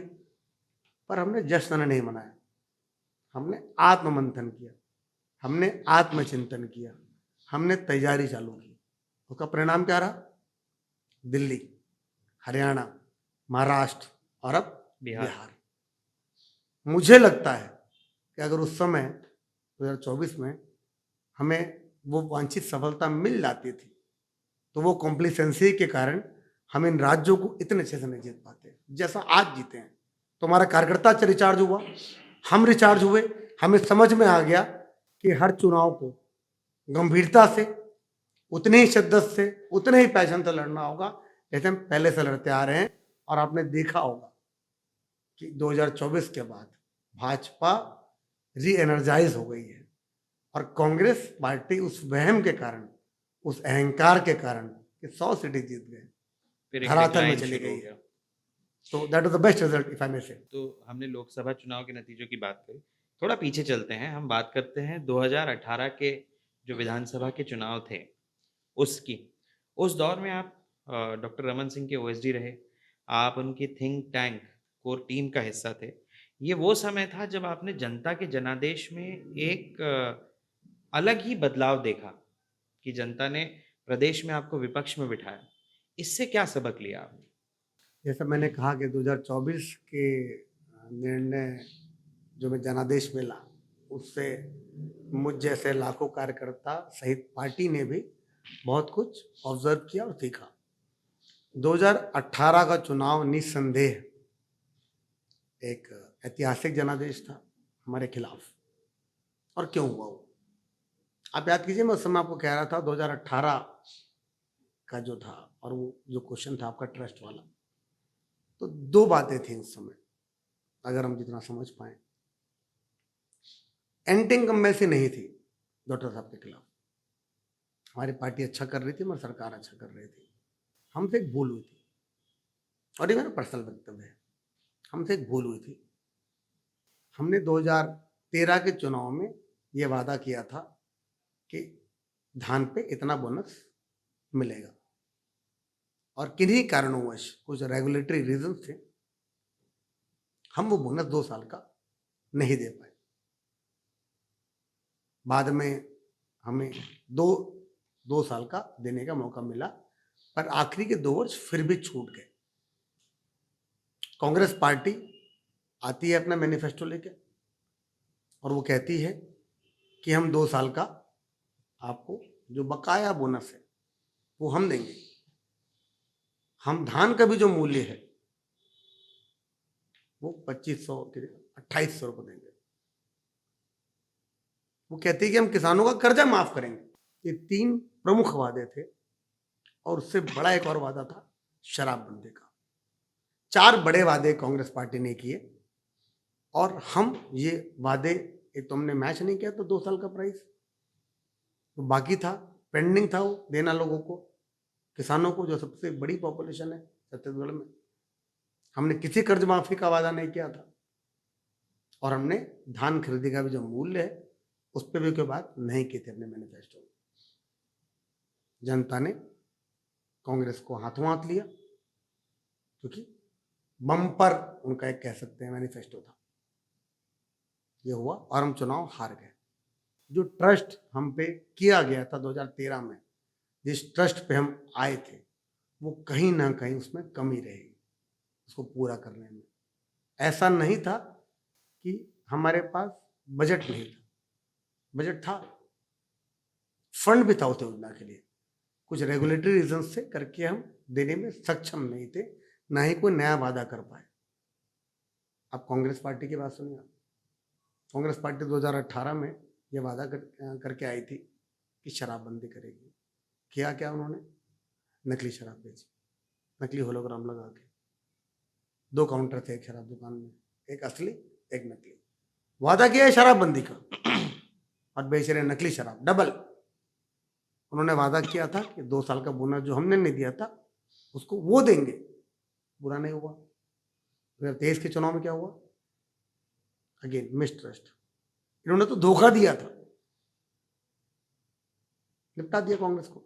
जनता ने ये कहा कि 2017-18 का जो बोनस बाकी था, जिसको हम नहीं दे पाए थे, जिसको कांग्रेस ने भी घोषणा करके नहीं दिया, हम 25 दिसंबर 2023 को सरकार बनते ही एक बड़ा सुशासन दिवस मनाते हुए अटल बिहारी वाजपेयी जी के जन्म के दिन जिन्होंने इस राज्य का निर्माण किया है, हम उसी दिन वो बोनस देंगे।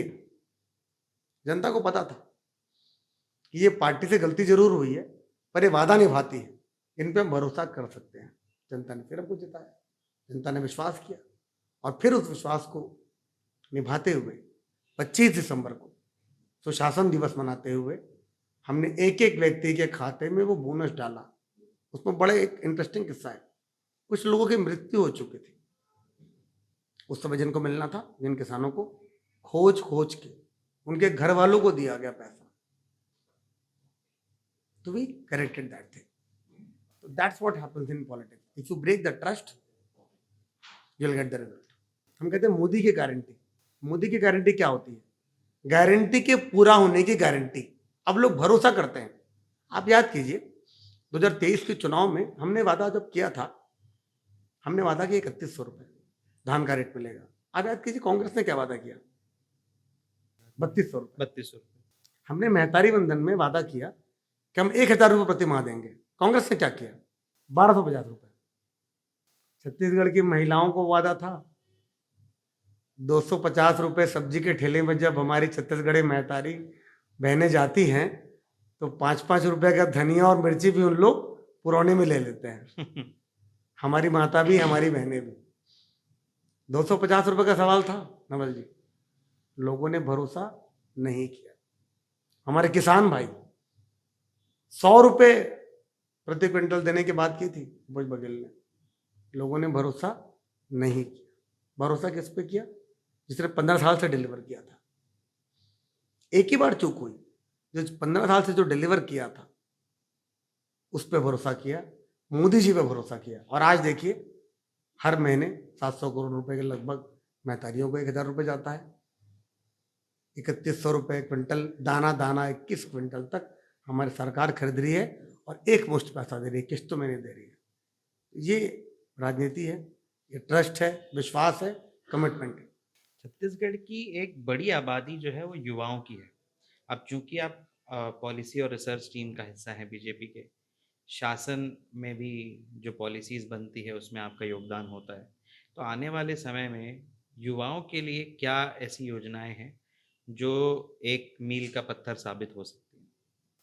ये सबसे बड़ी जो जिस योजना पे हमारी सरकार काम कर रही है कि नालंदा परिसर की सफलता के बाद रायपुर में हर जिले में एक नालंदा परिसर का निर्माण किया जा रहा है, ताकि एक इकोसिस्टम तैयार किया जा सके विद्यार्थियों का, अभ्यर्थियों का, शिक्षाविदों का, और उनको वो सारे संसाधन उपलब्ध कराए जाएं, वाईफाई का, फ्री वाईफाई, बुक्स, उनको प्रशिक्षण। दिल्ली में भी हमने एक छात्रावास खोला है, जहाँ पर एससी और एसटी वर्ग के छात्र जो प्रतियोगी परीक्षाओं की तैयारी कर रहे हैं, उसके लिए वहाँ पर शासन द्वारा निःशुल्क सुविधा उपलब्ध कराई गई है। मुझे लगता है ये इकोसिस्टम तैयार करना, आप युवाओं के प्रति जो कमिटमेंट है। दूसरा, स्वरोजगार, हेज करना पड़ेगा करियर को, रिस्क ना लेते हुए, ज़्यादा फोकस रहना अच्छी बात है, पर अगर 2-3 बार 4 बार परीक्षा में अपियर होने के बाद आप वांछित सफलता नहीं पा रहे हैं, अगर आप 1-2 नंबर से चूक जा रहे हैं, तब तो बनता है अगली बार फिर से 2-3 बार देना, पर गैप अगर बहुत ज़्यादा है तो अपनी कैपेसिटीज़ को स्वीकारते हुए, अपनी एबिलिटीज़ को एक्सेप्ट करते हुए, मुझे लगता है एक प्लान भी बाद में बना लेना चाहिए स्वरोजगार का, कि आप कुछ और कर सकते हैं क्या। आपने पढ़ाई की है पीएचडी की, क्या आप कोचिंग इंस्टीट्यूट खोल सकते हैं छोटे शहर में जाके, क्या आप कोई और काम कर सकते हैं जिसमें 100 लोगों को रोजगार मिल सकता है। स्टार्टअप नीति जो है, नवा रायपुर को हम आगे बढ़ा रहे हैं, आईटी सेक्टर को हम इन्वाइट कर रहे हैं, लगातार मुख्यमंत्री जी दौरा कर रहे हैं देश विदेशों का, और रेड कारपेट बिछा रहे हैं नया रायपुर के लिए, बस्तर के लिए। आइए इन्वेस्ट कीजिए, इन्वेस्ट करेंगे तो रोजगार जो है उसमें जो सब्सिडीज हैं they are link to local employment. अगर आप लोकल लोगों को रोजगार देते हैं इस संख्या में, तो सब्सिडी आपको ज़्यादा मिलेगी। तो industries are also inclined towards giving more employment to local people. तो इन सब चीज़ों के प्रति मतलब लोगों को स्वावलंबी बनाना, स्वरोजगार को प्रेरणा देना, शिक्षा को बढ़ावा देना, शिक्षा में परीक्षा में पारदर्शिता लाना, 4 बड़े काम हमारी सरकार कर रही है। अब आते हैं, जैसे कि हमने शुरुआत की थी अपने शो की, हमने बात की थी कि आपने अपने करियर में बहुत डिफरेंट रोल्स निभाए हैं।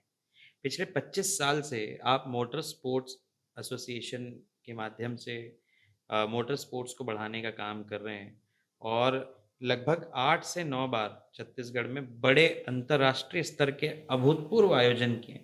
हाल ही में आपने एक मोटर स्पोर्ट्स एसोसिएशन का एक बहुत बड़ा मोटर स्पोर्ट्स का एक बहुत बड़ा आयोजन किया, जिसमें देश विदेश से बाइकर्स आए थे, और वो वाकई में यहाँ युवाओं को और सभी को रोमांचित करने वाला आयोजन था। तो एक तरफ आप पार्टी के प्रवक्ता हैं, एक तरफ आप मोटर स्पोर्ट्स एसोसिएशन के लिए काम करते हैं, एक समय आप मुख्यमंत्री के ओएसडी रहे, साथ ही अभी आप अपनी एक फार्मा कंपनी चला रहे हैं। तो इतने डिफरेंट रोल्स, इट्स लाइक वो कहते हैं ना, different hats at the same time, कैसे मैनेज करते हैं? I think change of work gives me rest. जब बदलाव होता है किसी भी काम में, तो मेरे मन को रेस्ट मिलता है, आराम मिलता है।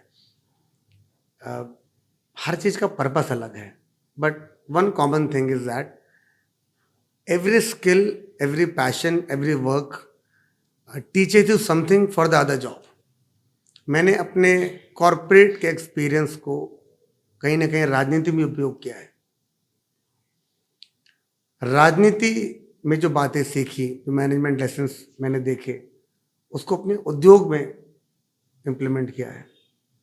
मोटर स्पोर्ट्स की आप बात कर रहे थे, उसका एकमात्र उद्देश्य था युवाओं में जन चेतना लाना कि अगर रेसिंग करना है तो ट्रैक पे आइए, दुर्घटना का शिकार ना हो, आप में जोश है, जज्बा है, जुनून है, तो आप ट्रैक पे आके अपने साथ अपने लेवल प्लेइंग फील्ड पे जो इक्वली ट्रेंड है, प्रॉपर हेलमेट, राइडिंग गियर पहन के रेसिंग कीजिए ना। आप नया रायपुर में क्यों दंगल दिखा रहे हैं, क्यों आप जलवा कर रहे हैं, जबकि आपको मालूम है वहाँ पे स्पीड ब्रेकर्स हैं, वहाँ पे डिवाइडर्स हैं, वहाँ पे गाय बैठी रहती है, कई बार कोई व्यक्ति सामने से रॉन्ग साइड आता रहता है। तो वो एक प्लेटफॉर्म हमने देने की कोशिश की युवाओं को कि भैया आपको रेसिंग करना तो रेसिंग ट्रैक पे आइए। और एक अच्छा आयोजन होता है, हर 2-3 साल में हम कोशिश करते हैं कि एक बड़ा आयोजन हो। फार्मा की बात की आपने, बेस्ट प्रैक्टिसेस जो होते हैं फार्मा के, जो सेंसिटिविटी होती है फार्मा की, उतनी ही सेंसिटिव पॉलिटिक्स में होती है। जिस तरह से आप गलत मॉलिक्यूल से, गलत एपीआई से गलत दवा नहीं बना सकते. The formula has to be perfect.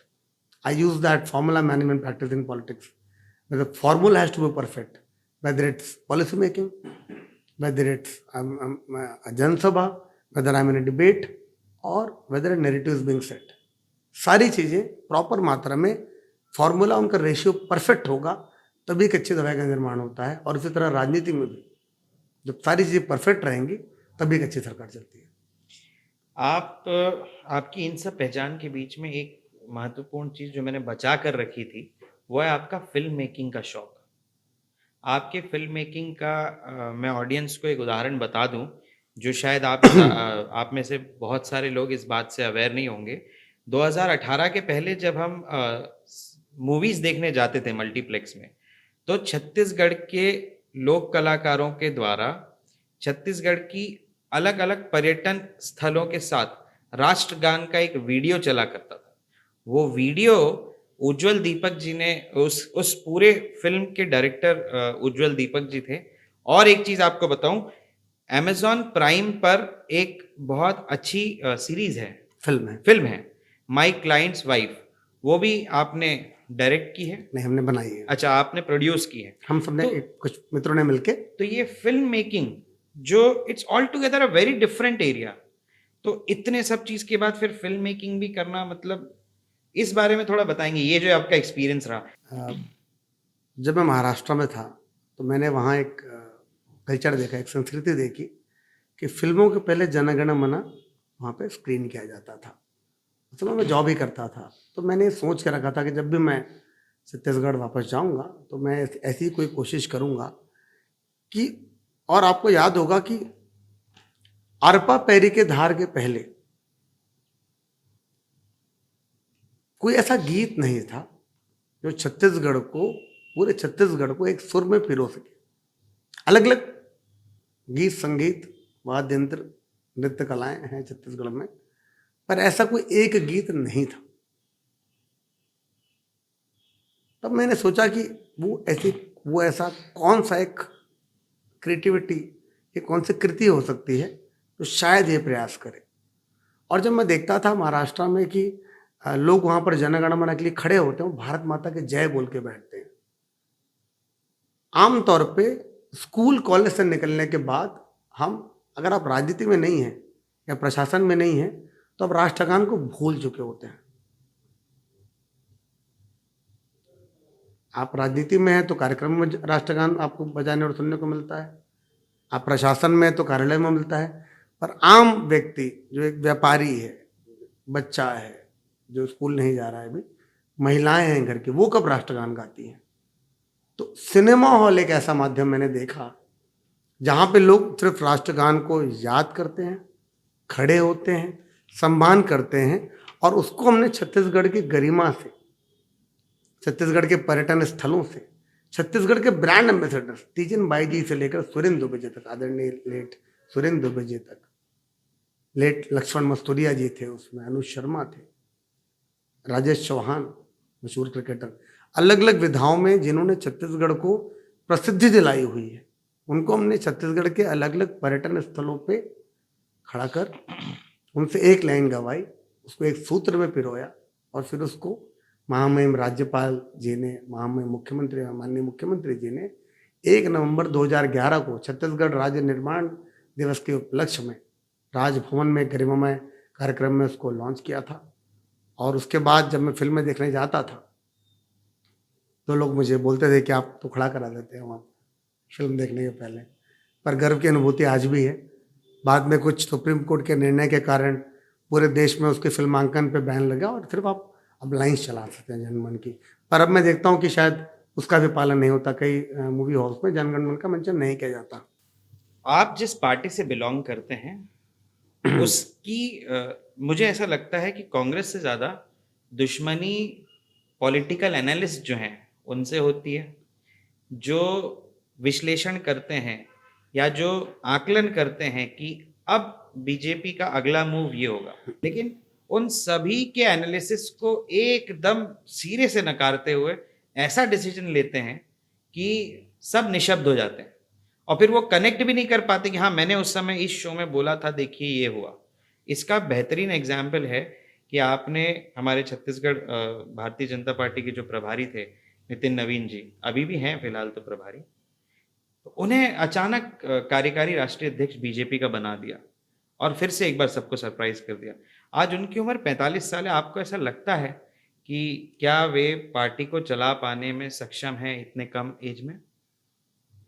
क्योंकि पहले तो मैं बताना चाहूँगा कि छत्तीसगढ़ महतारी का आशीर्वाद है, माँ दंतेश्वरी की कृपा है, माँ बमलेश्वरी का आशीर्वाद है कि छत्तीसगढ़ की धरा पे जिस भी व्यक्ति ने अच्छे से राजनीति की, इस धारा को आगे बढ़ाने में, विकसित करने में योगदान दिया, इन तीनों महतारियों की बहुत कृपा रही है।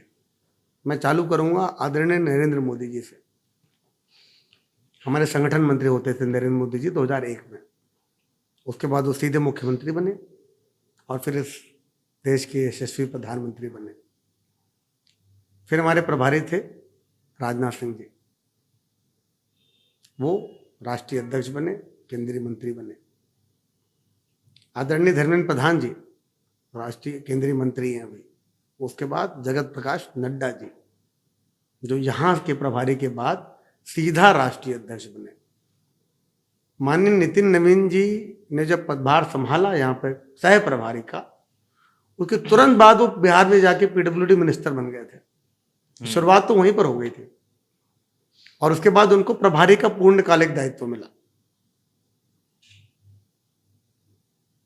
उन्होंने उनके मार्गदर्शन में, उनके कार्यकुशल योजना ने हमको विधानसभा ही नहीं लोकसभा में बम्पर जीत दिलाई और उसके बाद वो फिर अभी लगातार अपना 5वां चुनाव जीत के बिहार में मंत्री बने हैं। भारतीय जनता पार्टी में व्यक्ति नहीं पद बड़ा होता है, अनलाइक कांग्रेस जहां पे व्यक्ति बड़ा होता है। आप होंगे किसी प्रदेश के अध्यक्ष, पर आप बड़े नहीं हैं ना, आपका पद बड़ा ना व्यक्ति बड़े हैं। व्यक्ति बड़ा है गांधी परिवार। हमारे यहां एकदम अलग होता है। आपने देखा होगा ऑप्टिक्स, अगर ऑप्टिक्स की बात करें, जब नितिन नवीन जी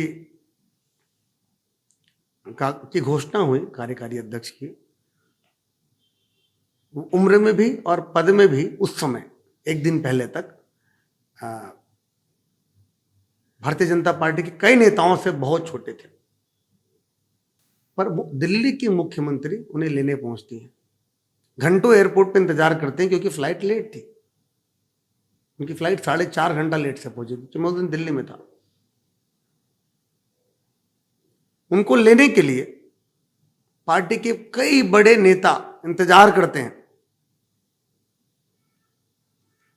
जिनसे मिलने के लिए माननीय नितिन नवीन जी उस समय प्रतीक्षा किया करते थे। एक ही दिन में वो बड़े नेता गेट पर उनका इंतजार कर रहे होते हैं क्योंकि उनके राष्ट्रीय अध्यक्ष आ रहे हैं।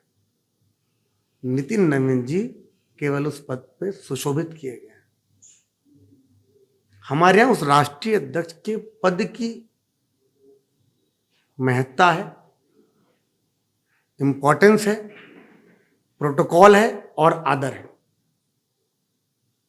तो जब ऐसे पद पर आप किसी को भी बिठा दें, 45 साल या 25 साल या 65 साल, वो एक दायित्व है और उस दायित्व को पूरा करने में पूरी पार्टी लग जाती है।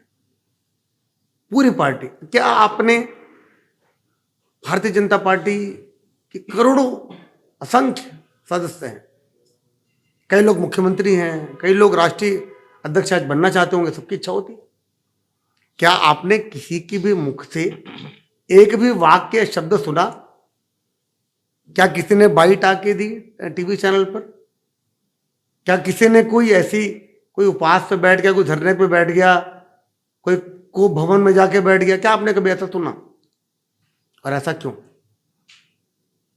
क्योंकि पार्टी द्वारा लिया गया कोई भी निर्णय शिरोधार्य है हमारे सदस्यों को और हमको। अब मैं बताता हूं कि उनका चुनाव कितना सही है, कि उस पद पर चुना जाना माननीय नितिन नवीन जी कितना महत्वपूर्ण है। मैंने उनके साथ बहुत क्लोजली काम किया है, दौरे किए हैं उनके साथ जब छत्तीसगढ़ में चुनाव हो रहे थे।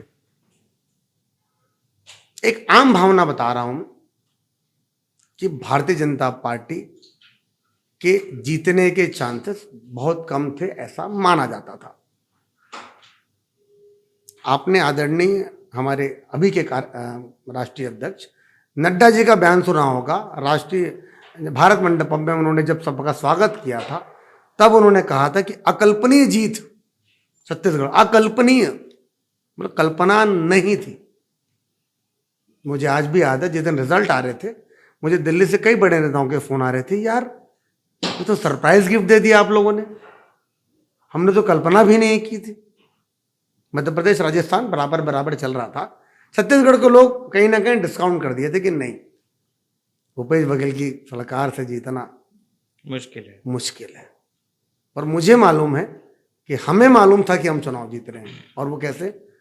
नितिन नवीन जी ने ये दायित्व मिलने के बाद, बिहार में मंत्री रहने के बावजूद लगातार एक एक ब्लॉक का दौरा किया, छत्तीसगढ़ के कार्यकर्ताओं को रिचार्ज किया, उनको बताया कि हमारी सरकार क्यों आनी चाहिए। रास्ते भर वो जहां पे जिस जगह पे चाय मिलती हो, जहां पर कोई चाय पकौड़े की दुकान है, अचानक रुक के लोगों से बात करते थे, फीडबैक लेते थे, पूछते थे कि क्या क्या गड़बड़ियां हैं, हमने क्या अच्छा नहीं किया था, हम अच्छा क्या कर सकते हैं। किरण देव जी की उस दिन एक आलेख आपने पढ़ा होगा, दिवाली के दिन किरण देव जी के घर से फोन आ रहा था, हमारे प्रदेश अध्यक्ष है, उन्होंने एक आर्टिकल लिखा था कि दिवाली के दिन तो घर आ जाइए।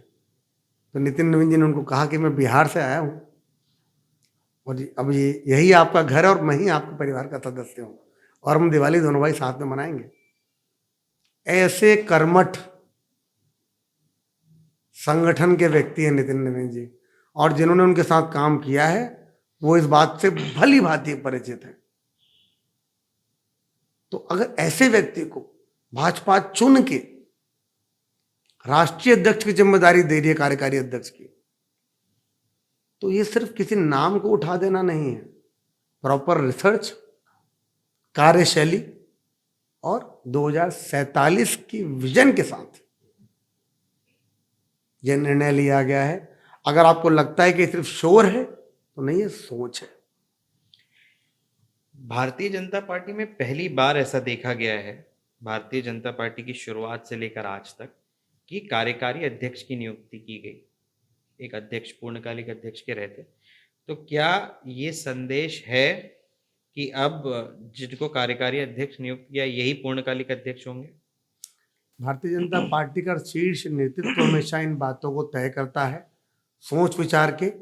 तो मुझे लगता है कि अगर ये निर्णय लिया गया है तो सोच विचार के लिया गया है और इसके दूरगामी परिणाम भी होंगे। आपके पिछले जवाब पर एक और सवाल, छत्तीसगढ़ के तारतम्य में अगर हम बात करें, आपने बहुत अच्छा उदाहरण दिया नरेंद्र मोदी जी से लेकर नितिन नवीन तक, जो छत्तीसगढ़ में जिन्होंने काम किया, प्रभारी रहे, उन पर छत्तीसगढ़ महतारी की भरपूर कृपा रही कि वो आज बड़े बड़े पदों पर पहुंचे हैं और उनके शीर्ष नेतृत्व में पहुंचने का रास्ता शायद छत्तीसगढ़ से होकर गुजरता है। लेकिन क्या ये वजह है कि यहाँ जो आते हैं वो तो बड़े नेता बन जाते हैं, लेकिन जब 2023 में छत्तीसगढ़ में भाजपा की वापसी होती है, जो यहाँ ऑलरेडी स्थापित नेता थे उन सबको एक तरीके से साइडलाइन कर दिया जाता है और उनको कोई बड़े पद नहीं मिल पाते? बैटन रेस जानते हैं आप? बैटन रिले रेस जो होती है जी, उसमें एक व्यक्ति पहले दौड़ता है, अगले व्यक्ति को बैटन देता है, दूसरा व्यक्ति तीसरे व्यक्ति को देता है, तीसरा चौथे को देता है, जब तक पहला खड़ा रहता है। ये रेस जो है, passing the baton, passing the legacy, giving a new person a new responsibility, जब तक ये नहीं होगा तब तक ये दौड़ हम क्यूमुलेटिव रूप से जीतने में जो जितनी आवश्यकताएं होती हैं वो पूर्ण नहीं होगी। आप ऐसा समझिए कि भारतीय जनता पार्टी एक सिस्टम के तहत, एक कार्य प्रणाली के तहत एक मिक्स बनाती है हमेशा, इसमें अनुभव, योग्यता, क्षेत्रीय समीकरण, भौगोलिक समीकरण, कहीं कहीं जाति समीकरण, युवा, वरिष्ठ, ऐसी एक प्रॉपर टीम बनती है और तभी आगे का जो विजन है, जैसा हम बात करते रहते हैं 2047 तक का विजन जो है, तभी तो अचीव हो पाएगा।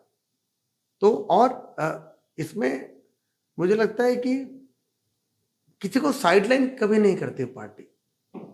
हमेशा हर व्यक्ति का उसकी प्रतिभा और योग्यता के अनुसार उसको कार्य दिया जाता रहता है। ये शायद पब्लिक डोमेन पे आए ना आ पाए वो अलग बात है, पर हमारे के यहाँ के कई नेता कई राष्ट्रीय कार्यक्रमों में अपने सहभागिता निभाते हैं। कई राष्ट्रीय कार्यक्रमों में उनको जिम्मेदारी दी जाती है। कई रिसर्च पेपर तैयार होते रहते हैं। धारा 370 हटती जब आप देखते हैं कि सिर्फ सदन में घोषणा होती है, पर उसके पीछे का जो होमवर्क होता है उसमें हजारों लोग इन्वॉल्व रहते हैं अलग अलग जगहों से। तो आप कभी मत सोचिए कि कोई साइडलाइन हो गया पार्टी में और क्या कभी वो वापस नहीं आ पाएगा। ये बिल्कुल ऐसा भारतीय जनता पार्टी से आप बिल्कुल जो लॉजिक होता है, ऐसा लॉजिक एनालिस्ट लोग लगाते रहते हैं, उन पर नहीं ध्यान देती है। भारतीय जनता पार्टी अपनी कार्य प्रणाली, 2047 का विजन, पार्टी और देश को विकसित बनाने में हमेशा ही फोकस्ड रहती है और इन लक्ष्यों की प्राप्ति करने के लिए जो संकल्प लेना पड़े जिससे सिद्धि हो सके, बस उतना ही है। अब नक्सलवादी वाला अभी आप देख लीजिए, नक्सल वाला मामला पार्टी ने तय कर, पॉलिटिकल विल चाहिए था। पहली बार भारत देश के किसी गृह मंत्री ने एक चुनौती दी और चुनौती ली। मैं कहूँ चुनौती लेना ज्यादा प्रॉपर वर्ड होगा कि 31 मार्च 2026 तक जब आप अपने इनकम टैक्स की फाइलिंग कर रहे होंगे आम आदमी, मैं देश से नक्सलिज्म खत्म कर दूंगा, ऐसा कहा उन्होंने। आप सोचिएगा जरा, जो नासूर कई दशकों से हजारों जाने ले चुका है, एक गृह मंत्री एक बयान देते हैं कि मैं खत्म करूंगा। देश से संकल्प लेते हैं, पॉलिटिकल विल, पॉलिटिकल कैपिटल, और खत्म करके दिखा देते हैं। यही संकल्प से सिद्धि है, यही भारतीय जनता पार्टी का आत्मविश्वास है। पहले जो नक्सली बात करने नहीं आते थे, हमें आंख दिखाते थे, अब अगला टारगेट जो रहेगा अर्बन नक्सल, क्योंकि अभी हमने हिंसात्मक गतिविधियों को खत्म किया है। मेरा अगला सवाल ये था कि आप जंगलों से नक्सली बाहर तो आ रहे हैं, लेकिन वो सरेंडर कर रहे हैं, वो अपने हथियार त्याग रहे हैं। पैरेलली एक और विंग काम करता था जिन्हें हम इंटेलेक्चुअल टेररिस्ट का नाम देते हैं, जिसे बौद्धिक आतंकवाद कहा जाता है। ये जो है ये एक बहुत बड़ा चैलेंज आने वाले समय में हमारे सामने होगा। पहले तो जो पढ़े लिखे लोग थे, जो इंटेलेक्चुअल लोग थे, वो लोगों को बौद्धिक आतंकवाद का शिकार बना रहे थे। अब जो ये नक्सली हैं जो हथियार छोड़कर आए हैं, ये अब समाज की मुख्य धारा से जुड़ेंगे, तो उसको काउंटर करने का क्या प्लान है? देखिए, हिंसात्मक नक्सलवाद को तो लगभग नेस्तनाबूद कर दिया गया है। आपने बहुत ही अच्छा प्रश्न पूछा है। बौद्धिक आतंकवाद, इंटेलेक्चुअल टेररिज्म या अर्बन नक्सलों का जो गैंग है, देखिए इनको कम्युनिस्ट ना ही कहें तो ज्यादा अच्छा है। Communism is a very vast subject. ये कम्युनिस्ट, इनके लिए फैशन है कम्युनिज्म। मैंने भी किताबों में पढ़ा है कम्युनिज्म को, और आपकी जानकारी के लिए बता दूं कि अगर माओवादी कम्युनिज्म की हम बात करें, अगर आज माओ जिंदा रहते, अगर उनका पुनर्जन्म हो जाता है और वो चाइना चले जाते हैं गलती से, तो हांगकांग, मकाऊ और शंघाई में जो ऊंची ऊंची बिल्डिंग है ना, वहां से एक एक बार वो कूद के आत्महत्या करेंगे, इस पश्चाताप में कि अगर यही कम्युनिज्म, जिसकी विचारधारा मैंने रखी थी, जिसके नाम पे आज कम्युनिस्ट पार्टी ऑफ चाइना है, जिनकी सरकार है, जहाँ चुनाव नहीं होते, तो आत्महत्या कर लेंगे वो शर्मिंदा होके।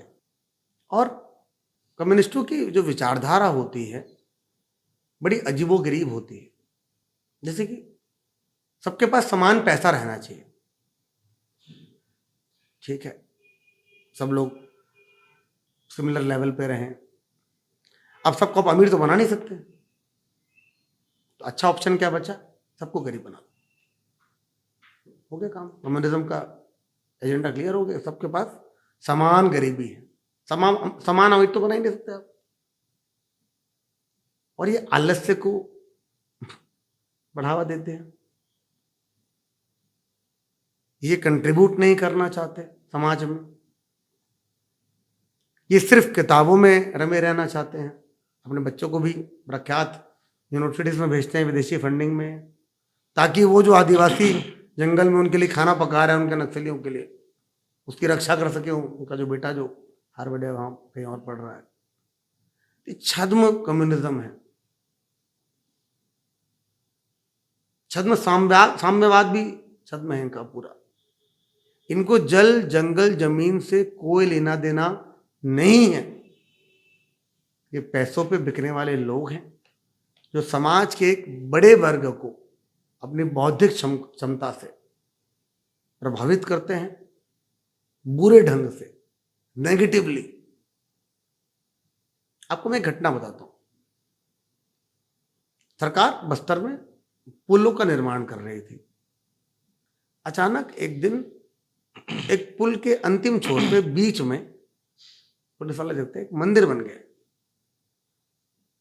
अब पुल के अगर आखिरी छोर पर मंदिर बना देंगे तो आप गाड़ी क्रॉस नहीं कर सकते। तो प्रशासन ने एक बैठक बुलाई, उस बैठक में बातचीत करने के लिए कुछ इस टाइप के इंटेलेक्चुअल लोग भी आए। तो प्रशासन ने समझाया कि ये मंदिर तो गलत बना है, पुल ही हमारी रीति और नीति है, हम यहाँ पूजा करते हैं, देव बैठे हैं, उनको कैसे हटाएंगे आप। अच्छा, प्रशासन भी नहीं छोड़ सकता मंदिर वाली चीज को, उनका पर्पस ही वही था, प्रशासन हटाए और ये धार्मिक उन्माद फैलाएं। तो प्रशासन ने कहा कि अगर ये मंदिर नहीं हटा तो एम्बुलेंस कैसे जाएगी, पुलिस की गाड़ियां कैसे जाएंगी, रक्षा कैसे होगी। तो ये इंटेलेक्चुअल कहते हैं कि नहीं, आप हेलीकॉप्टर भेज दिया करिए उसके लिए, एम्बुलेंस के लिए, और मंदिर नहीं हटाएंगे। तो ये इस तरह की तंत्र विद्या टाइप की चीजें करते हैं लोग, अजीबोगरीब क्रियाएं जिसपे। और वोक जो कल्चर होता है ना, कैंसल कल्चर, ये इनका पर्पस ही रहता है आइदर माई वे और हाईवे, या तो मेरी सुनिए या तो भाई कोई रास्ता नहीं है आपके पास। और ये सामाजिक मान्यताओं पे प्रश्न चिन्ह लगाते हैं, हिंदू धार्मिक मान्यताओं पे प्रश्न चिन्ह लगाते हैं। इनका काम है प्रश्न लगाना फिर छोड़ देना। एक बार मैं जेएनयू में था और ये मेरे साथ हुआ है। एक बहन थी कम्युनिस्ट विचारधारा की, उन्होंने मुझसे बातों ही बातों पूछा कि रक्षाबंधन में बहन ही राखी क्यों बांधती है, भाई ही रक्षा क्यों करेगा बहन की। तो इसके पहले कि मैं बता पाता कि ये कुछ मान्यताएं थी पुराने जन्म की और वो चली आ रही हैं और इस पे कोई विवाद नहीं है, पर फिर भी कहीं ना कहीं ऐसा एक प्रश्न चिन्ह लगा के एक पूरी पीढ़ी को प्रश्न चिन्हों में उलझा देना ही इनका पर्पस रहता है। कन्यादान क्यों होता है, कन्या का ही दान क्यों होगा। अरे अब 4 शादियों पे प्रश्न नहीं पूछ रही है कि मुस्लिम व्यक्ति 4 शादी कैसे कर सकता है। क्रिश्चियन डिवोर्स रेट बहुत ज्यादा है अमेरिका में, उस पर तो आप प्रश्न नहीं पूछ रही है। बच्चों को अलग कर देते हैं लोग, एक साथ नहीं रहते हैं, उस पर तो प्रश्न नहीं पूछ रही हैं आप। लोग जेंडर चेंज करा रहे हैं अचानक से, लोग वोक हो गए हैं, मानसिक रूप से डिप्रेशन में जा रहे हैं, उन पर तो आपको कोई लगाव नहीं है। आपको लगाव है हिंदू धर्म की एक मान्यता पे, जिसको जो स्वीकार्य परंपरा हमारी जो रीति नीति बनी हुई है उसी पर प्रश्न चिन्ह लगा रहे हैं। तो एक नैरेटिव, एक वोक नैरेटिव पूरे देश में विदेशी फंडिंग के थ्रू हो रहा है। अभी मैं बता रहा हूं आपको, जैसे ही नक्सलिज्म वहां से जा रहा है, मिशनरी टूट पड़े हैं वहां पे धर्मांतरण के लिए। और मैं आपसे एक क्वेश्चन पूछना चाहूंगा, आप बताइए, आपने पत्रकारिता भी की हुई है नवल जी, और आपने पूरी उम्र में, पूरे जीवन में क्या आपने एक ऐसी घटना सुनी जिसमें नक्सलियों ने किसी मिशनरी स्कूल को टारगेट किया हो? नहीं। या किसी मिशनरी अस्पताल को उड़ाया हो? हमेशा टारगेट सरकारी स्कूल ही रहे हैं। और ऐसा क्यों? जब सरकारी स्कूल नहीं रहेंगे तो वहाँ के आदिवासी बच्चे कहाँ पढ़ने जाएंगे? मिशनरी स्कूल में। जब सरकारी अस्पताल नहीं रहेंगे, डॉक्टर्स को आप ज्वाइन नहीं करने देंगे, तो आप इलाज कराने कहाँ जाएंगे? मिशनरी अस्पताल में। वहाँ पर भोला भाला आदिवासी, हिंदू आदिवासी वहाँ जब जाएगा, वनवासी हमारा जनजातीय भाई, तो उसको बोला जाएगा कि प्रभु के पवित्र मैं आपको पानी पिलाता हूँ, और वो पीछे जाएगा, पैरासीटामोल घोलेगा और पवित्र पानी पिला देगा और आपका बुखार ठीक हो जाएगा। फिर आप यीशु के भक्त हो जाएंगे। फिर किसी को दर्द हो रहा है शरीर में, आप उसको स्टेरॉइड्स दे देंगे कि प्रभु का पवित्र ये कैप्सूल है, आप खा लीजिए, और वो ठीक हो जाएगा और आपका भक्त बन जाएगा। और ये शंघाई सभा करते हैं। तो ये कैसा गठबंधन है? विदेशी ताकतों का नक्सलियों के साथ, मिशनरियों के साथ, और कांग्रेस पार्टी का मौन समर्थन। आप कल्पना कर सकते हैं, हिडमा की मौत हुई, वो दुर्दांत अपराधी की मौत हुई जिसपे 2013 में नक्सल हमले में पूरी कांग्रेस की एक पंक्ति को खत्म कर दिया, जी नाम पूछ पूछ के मारा।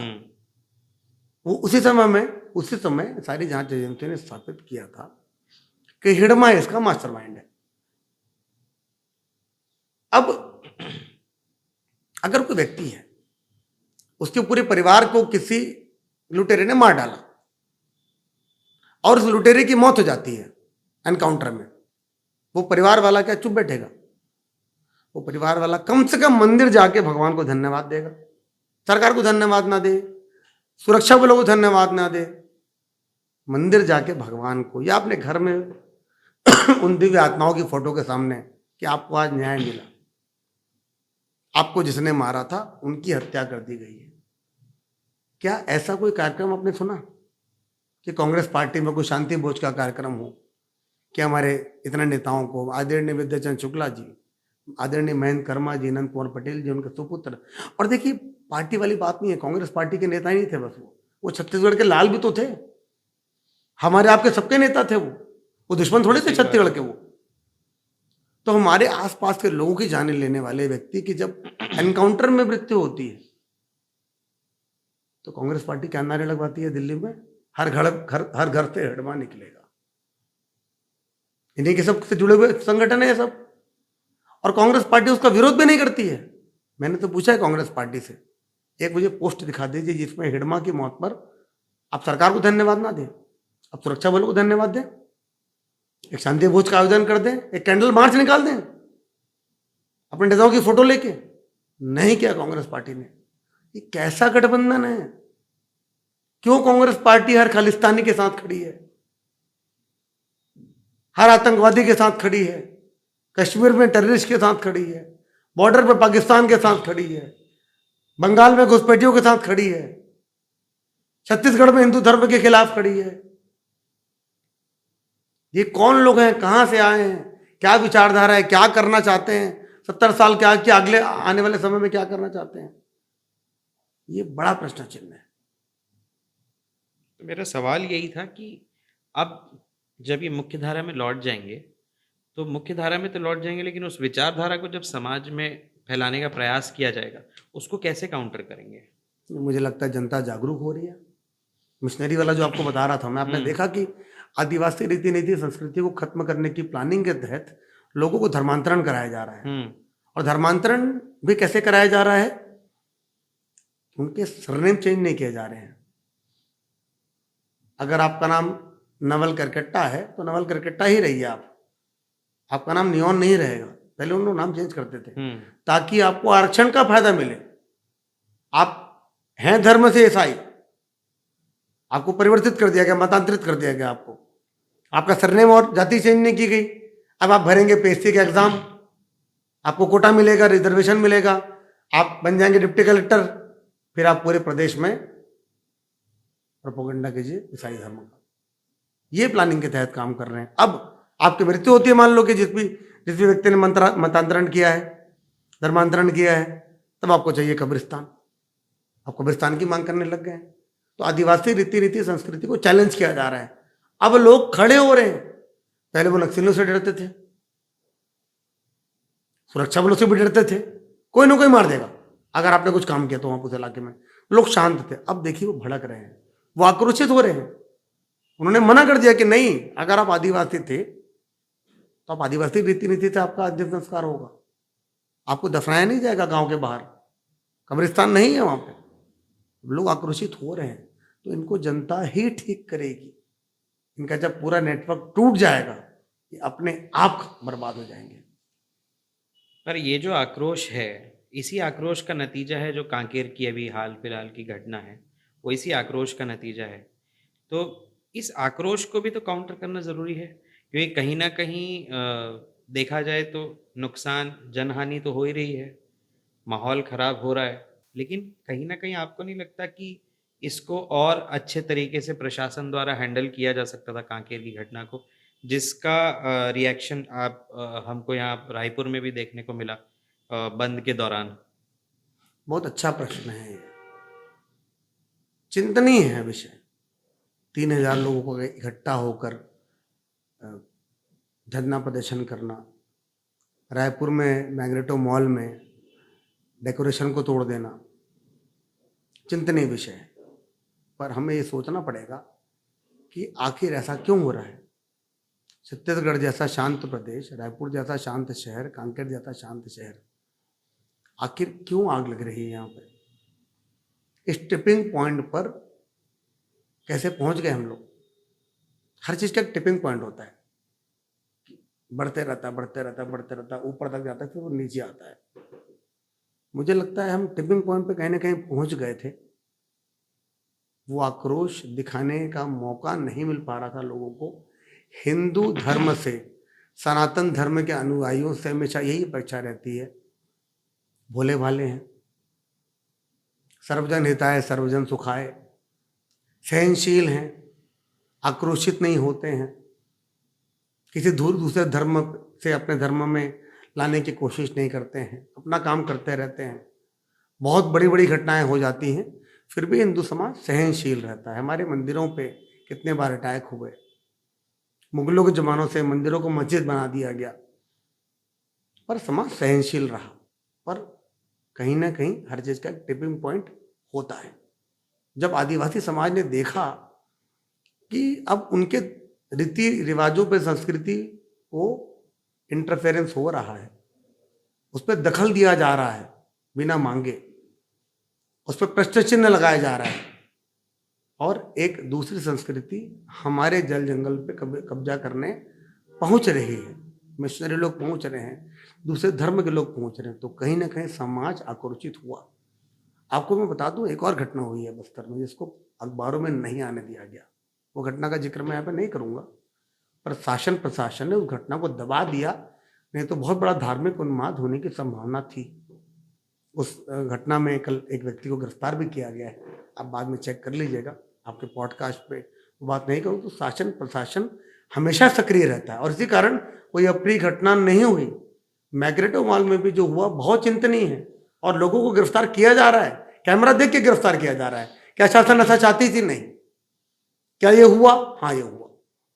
पर जीसस क्राइस्ट की मूर्ति को टच नहीं किया गया है। सेंटा क्लॉज कोई भगवान नहीं है। सेंटा क्लॉज की मूर्ति वहां पर वो हो गई, उसको भी नीचे गिराया गया।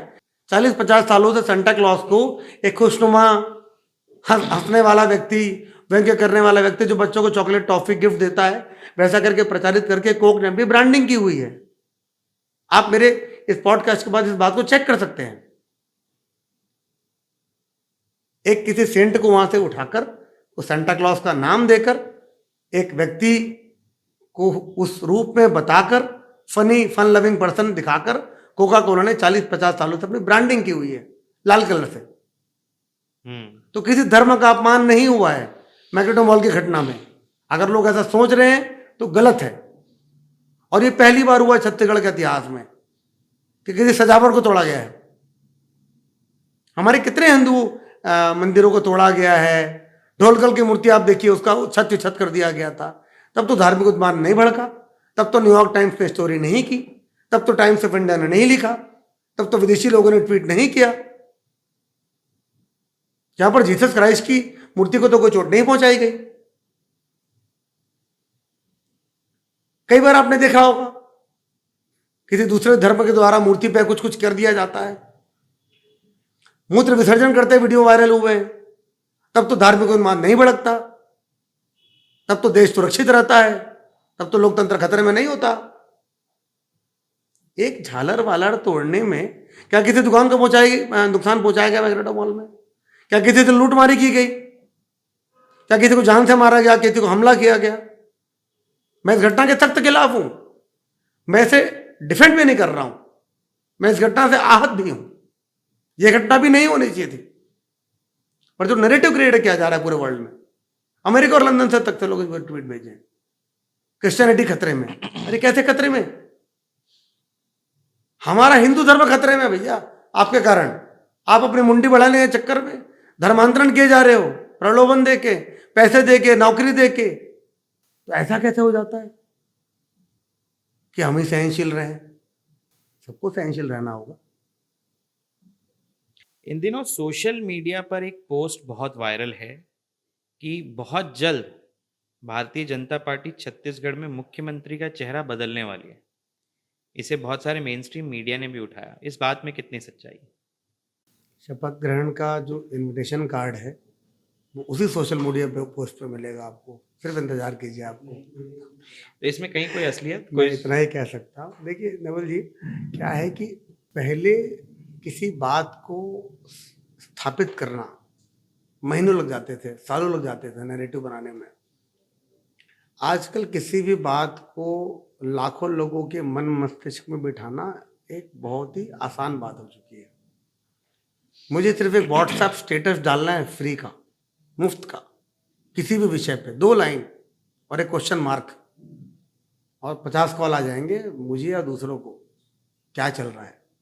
मुझे बस कोई भी एक भ्रम है, कोई अफवाह है, कोई बात है, उसको साबित करने के लिए बहुत ज़्यादा कुछ करने की जरूरत है। एक सोशल मीडिया पोस्ट की ज़रूरत होती है। उस सोशल मीडिया पोस्ट से आप कुछ अच्छा काम भी कर सकते हैं, कुछ जायज़ मांगे कर सकते हैं, या अफवाह फैला सकते हैं। भारतीय जनता पार्टी के अंदर क्या चल रहा होता है, हमने कुछ देर पहले ही बात की है। और ये सोशल मीडिया पोस्ट से अगर सरकारें बनने और बिगड़ने लग गई, फिर नमस्कार है। तो फिलहाल हम ये मान के चले कि ये अफवाह है। कोरी अफवाह है, अफवाह नहीं, ये मतलब इसको व्यंग के रूप में लीजिए आप, मजाक है। आपने डॉक्टर रमन सिंह जी के साथ ओएसडी के रूप में बहुत क्लोजली काम किया है, और अब पिछले 2 सालों से विष्णुदेव साय जी की सरकार है, इसमें भी आप बहुत क्लोजली काम कर रहे हैं। तो अगर आपसे पूछा जाए कि कंपेयर करें अगर, so who is the better chief minister, doctor Raman Singh या फिर विष्णुदेव साय? अभी हमने जो बात की आदरणीय नितिन नवीन जी की, हमारे कार्यकारी राष्ट्रीय अध्यक्ष, उन्होंने एक बात कही थी एक मीडिया चैनल के उद्घाटन के अवसर पर, कि इस प्रदेश को केवल रमन सिंह जी और विष्णुदेव साय जैसे व्यक्तित्व के लोग ही लीड कर सकते हैं। बहुत बड़ी बात कही थी उन्होंने मुझे, और उनकी ये लाइन आज भी मुझे याद है। जैसा मैंने पहले भी कहा कि बैटन लेके पहले डॉक्टर रमन सिंह जी दौड़े, और उन्होंने बहुत ही तीव्र गति से, त्वरित होकर, संभलते हुए बैटन पास कर दिया विष्णुदेव साय जी को। अब जिस स्पीड से उन्होंने दौड़ के वो की, अब उसी स्पीड से विष्णुदेव साय जी, बल्कि उनकी स्पीड से ज़्यादा की भी, रेस भारतीय जनता पार्टी जीतेगी।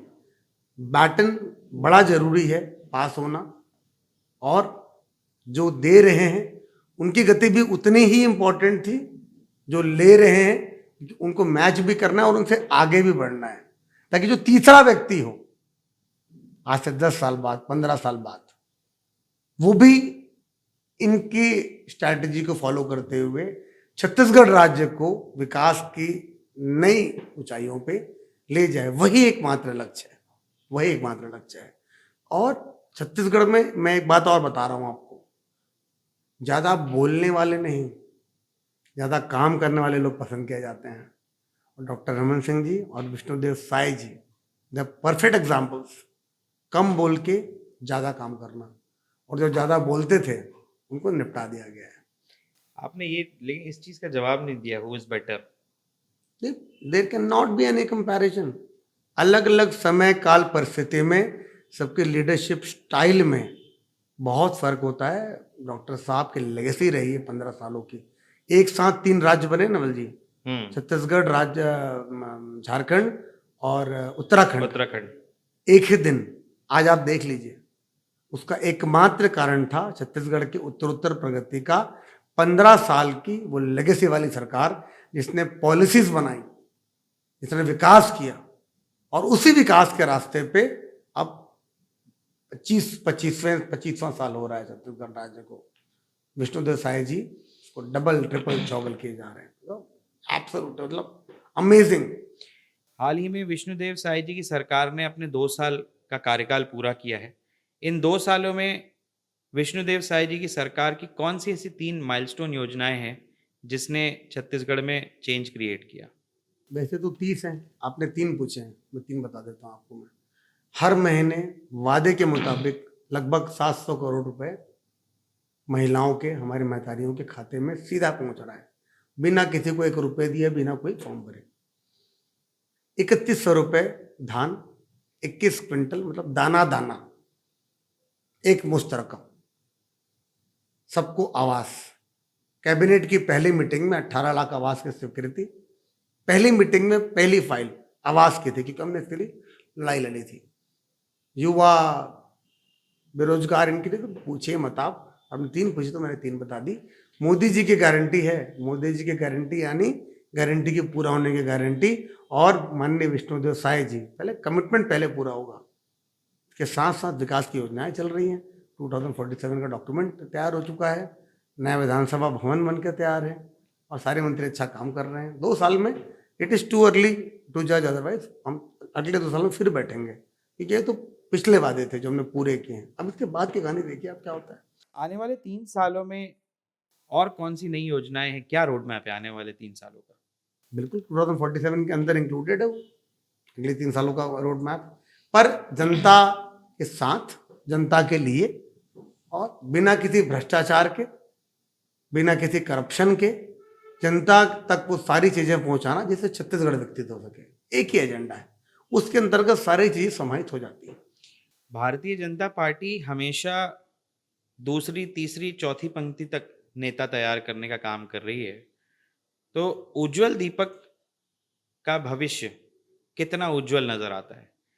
आने वाले समय में क्या हम आपको छत्तीसगढ़ की विधानसभा में देखेंगे, या लोकसभा में नेतृत्व करता देखेंगे, या फिर संगठन के पीछे जैसा कि अभी आप काम कर रहे हैं एज ए स्ट्रैटेजिस्ट, वही करता देखेंगे? देखिए, आज या 2030 या 2040 या 50 मैं जीवन पर्यंत भारतीय जनता पार्टी का एक कार्यकर्ता रहूँगा। उस पद से मुझे लगता है कि मुझे किसी से प्रतियोगिता नहीं करनी है, मैं हमेशा कार्यकर्ता रहूँगा। मेरे आगे का भविष्य कितना उज्जवल होता है वो पार्टी का संगठन ये तय करता है। हमें जो काम दिया जाता है हम उस काम को अच्छे से करें, यही मुख्य भावना होती है। और ये मैं डिप्लोमेटिक स्टेटमेंट नहीं दे रहा हूँ, आपकी जानकारी के लिए। आपको शायद लगा होगा कि मैं यही जवाब दूंगा, पर ये फैक्ट है। आपको मैं उदाहरण बताता हूँ। पार्टी ने मुझे मैं 2025 के पहले मैं अधिकृत प्रवक्ता नहीं था।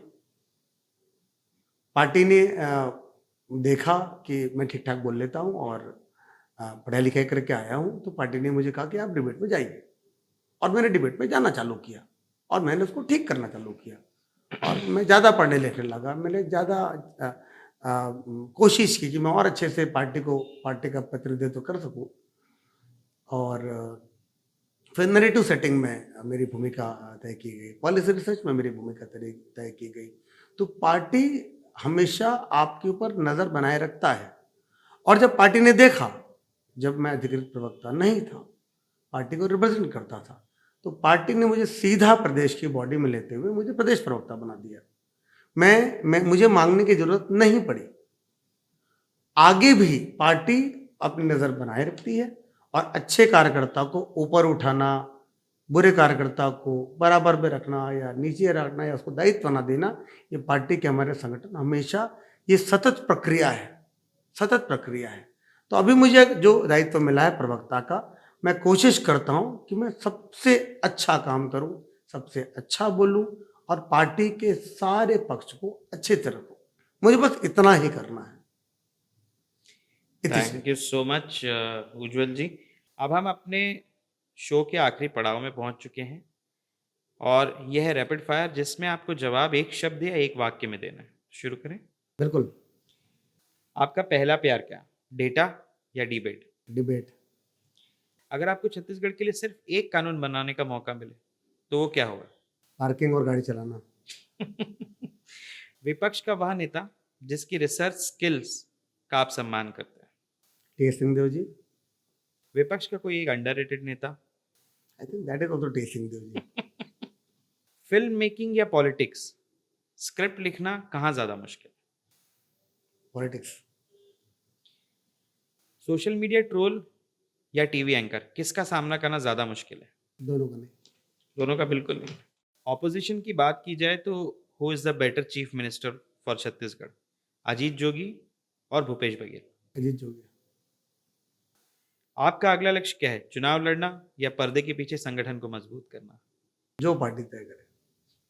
Thank you so much Ujjwal ji for your time. बहुत ही अच्छा कॉन्वर्सेशन आज आपके बीच हमारे साथ रहा और हम आशा करते हैं कि आगे भी अच्छे कोई बड़े दायित्व आपको मिले। तो ये थे छत्तीसगढ़ भाजपा के प्रवक्ता उज्जवल दीपक जी, जिनसे हमने राजनीतिक, कॉरपोरेट स्ट्रैटेजी, नैरेटिव, इन सभी की बारीकियों पर चर्चा की, इन सभी को डिटेल में जानने का प्रयास किया। आगे भी आप सबका प्यार ऐसे ही मिलता रहेगा, तो हम ऐसे और बहुत सारे मेहमान हमारे बीच लेकर आएंगे जिनको आपसे मुखातिब करा सकें। और आपसे भी रिक्वेस्ट कि आने वाले समय में द अनप्लग्ड सर्कल के पॉडकास्ट में आप किन्हें देखना चाहते हैं, किसके बारे में जानना चाहते हैं, कमेंट बॉक्स पर हमें ज़रूर बताएं। तब तक के लिए अपना प्यार ऐसे ही देते रहिए। Thank you so much.